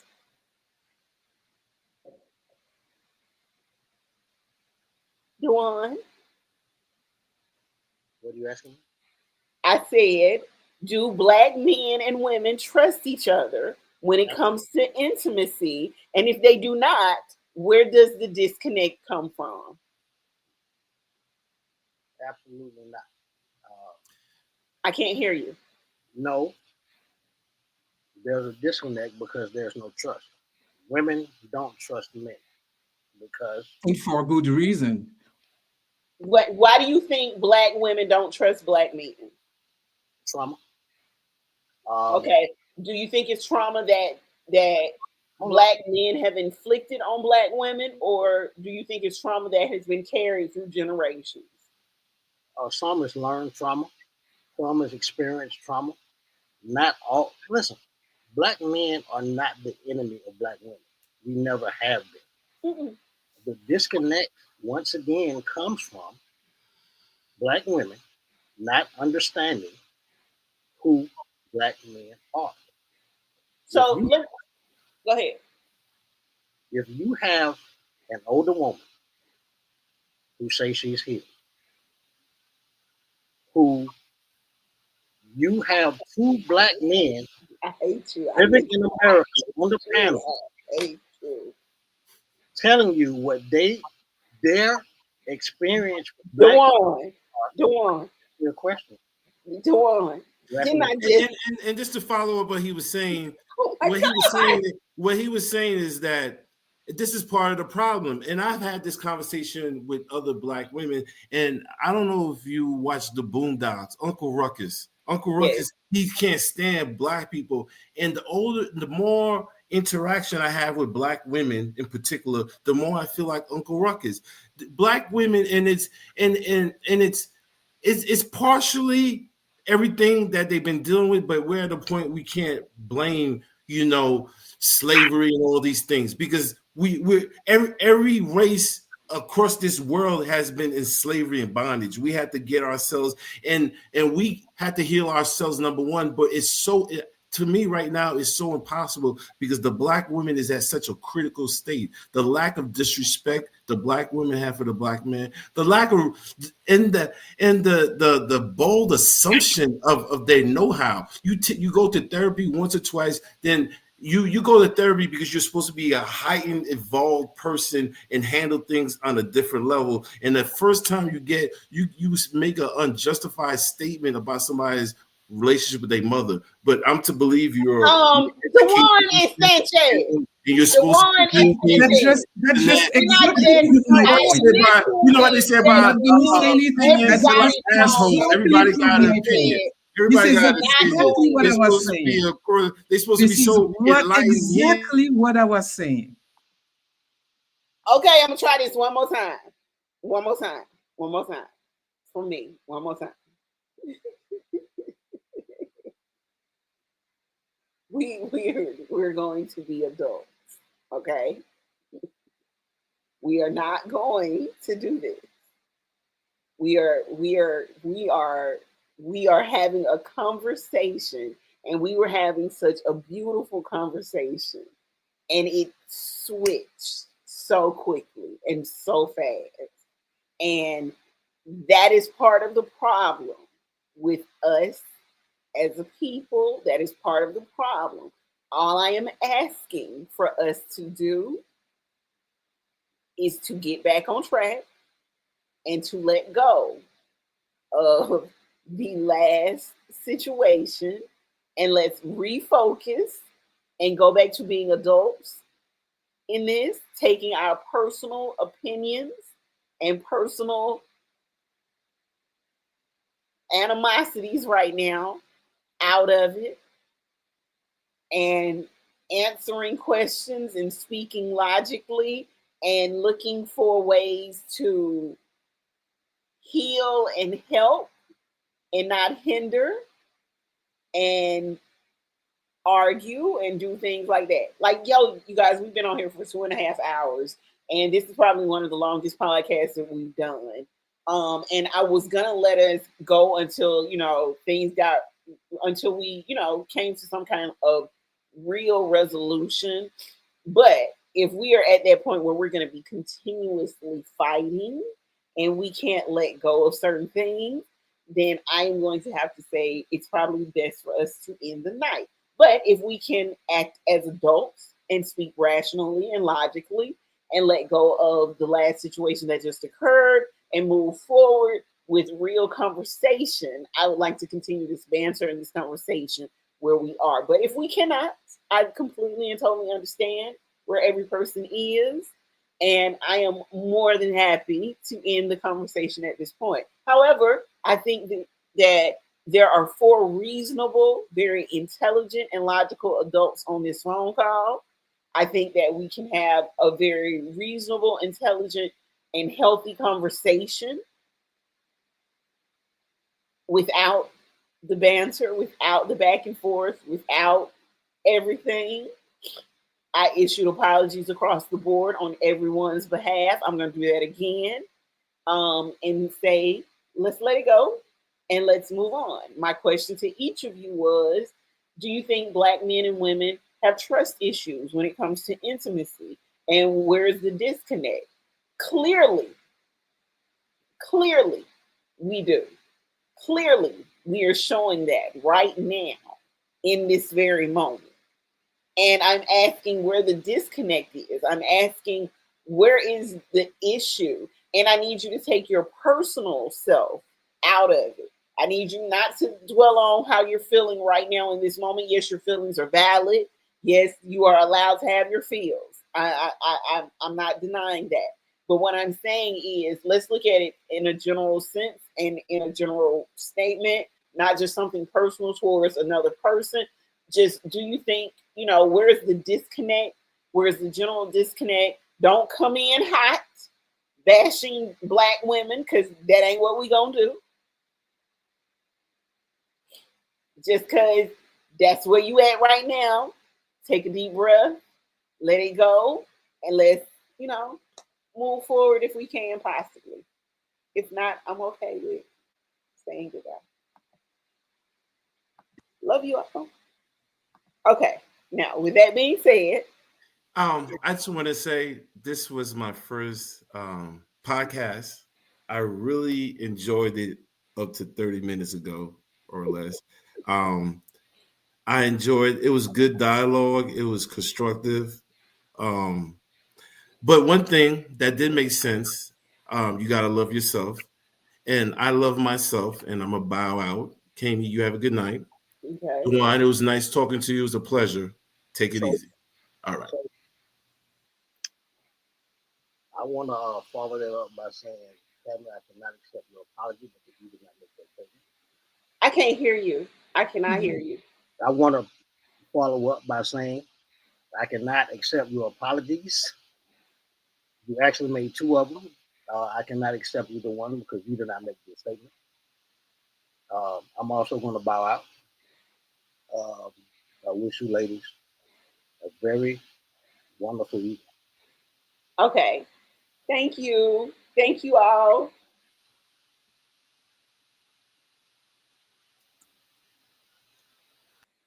All right. Well, with that being said, this was a very good podcast episode. We are live. So, um, yeah, that was good. That was good up until the last 30 minutes. Oh my, oh my, oh my. I do realize that black men and women have some issues. Mm, Yeah, yeah. We yep. we do. But it was I'm surprised we lasted as long as we did. We went 2.5 hours Yes, without I didn't realize it was so late. Even yeah. if I didn't approach things as I wish I would have, it really proved my points. Yeah, I mean, People don't like black women, and that is the truth. And that is that tonight was the perfect example of that's that. what I said. With the question that was next, it was so appropriate at that time, and it just prevented us from, being able to move forward because there is such a disconnect There's a between disconnect about who yeah, we are and stuff, and the assumption of the work that we're doing on ourselves. It's just and it was, how can I say this? Not great of me to have approached Sanchez the way I did, but it is the truth. When a man is not healed and when they have mommy issues, it shows. And you don't need to be a therapist to see it, because I was at the other end of that, of all the things that I've heard tonight, and I was like, wow. yeah. Wow. Because if you don't want a black woman to be leading and to be showing the way, that says a lot. You don't value women, and you don't value the first woman in your life, your mom. So work So on your, sir. that's That's all I have to say. actually not true of him, or that's why he got so offended and so upset. And I don't know if you heard him say that how much he loves his mom and um how much he's attracted to. You can love your I parents. know, but That, I was that going to doesn't mean that say doesn't mean that you value them. That's different. no, Loving no. and What he valued was is saying not was the how same much thing. he's attracted to strong black women because of his mother. So he does find value in his mom. They have actually quite a dynamic relationship. The two of them do. So they speak often. Like any woman that enters into a relationship with him is gonna have a problem with his relationship with his mom because that's how close they are. Yeah. You can be close to someone does not necessarily mean that you accept everything they are. And that is Trust me. very true. That is very true. That is very There's duality in everything. so. But no, what we uncovered tonight, and as I hope as we continue to do this show, and as we continue to do the uncensored, and as we move forward, that we'll start to see the things that we want to change within our community, within relationships, actually heal.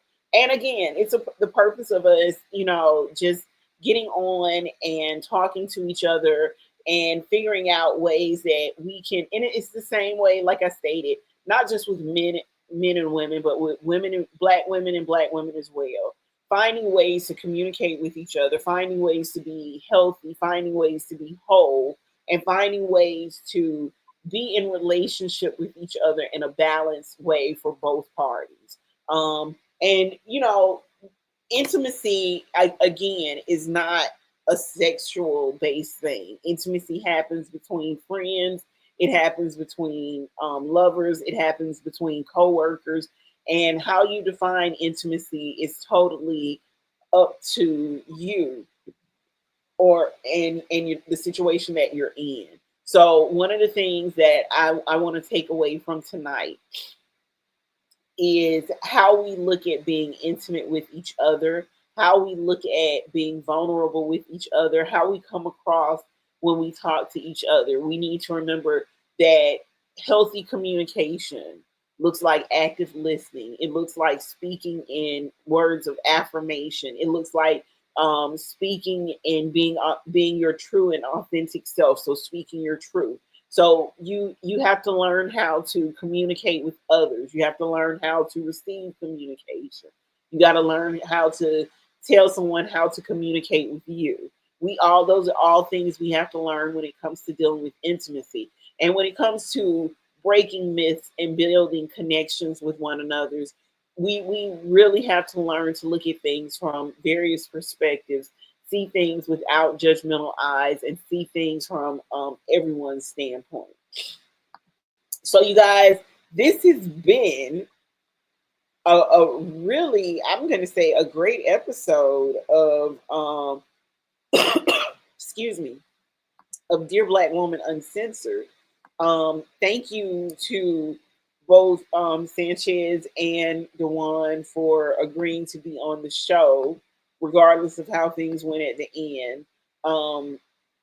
We're adults. I'm hoping that we all can, let bygones be bygones. But I want to thank all of you for joining us here on Dear Black Woman Uncensored, where we leave no stone unturned, as you see tonight, no myth unchallenged. And if today's conversation on redefining intimacy shook you up or made you think, or if you have the courage to question what you thought you knew, or you think, then we've done our job. And if you have any comments or questions for us, don't forget to log on to dearblackwoman.me, and let me go ahead and put that across the board for you guys so you can see it. And you can go to our website and log on to our website and what's going on? I'm not able to do that right now. I don't know why. Oh, okay, well, I'll do it at a later date. It won't let me put the thing up. But what I was saying was, you guys, you can log on to our website, dearblackwoman.me, and leave comments for us and let us know what you thought about tonight's show. Don't forget to like us on our Facebook page. Also, like us on our Instagram page as well. We need more Instagram followers. If you'd like to advertise your business on Dear Black Woman Uncensored or Dear Black Woman, our regular podcast, which starts back in January, we would love to hear from you. If you'd like to be a guest on any of our shows, also go to our website as well, dearblackwoman.me, and go ahead and hit that guest submission form up under the Dear Black Woman podcast.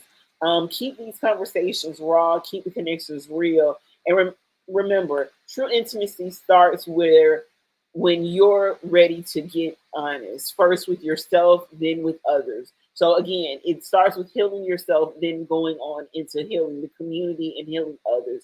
So we will see you guys next time. And thank you so much for joining us for Dear Black Woman Uncensored.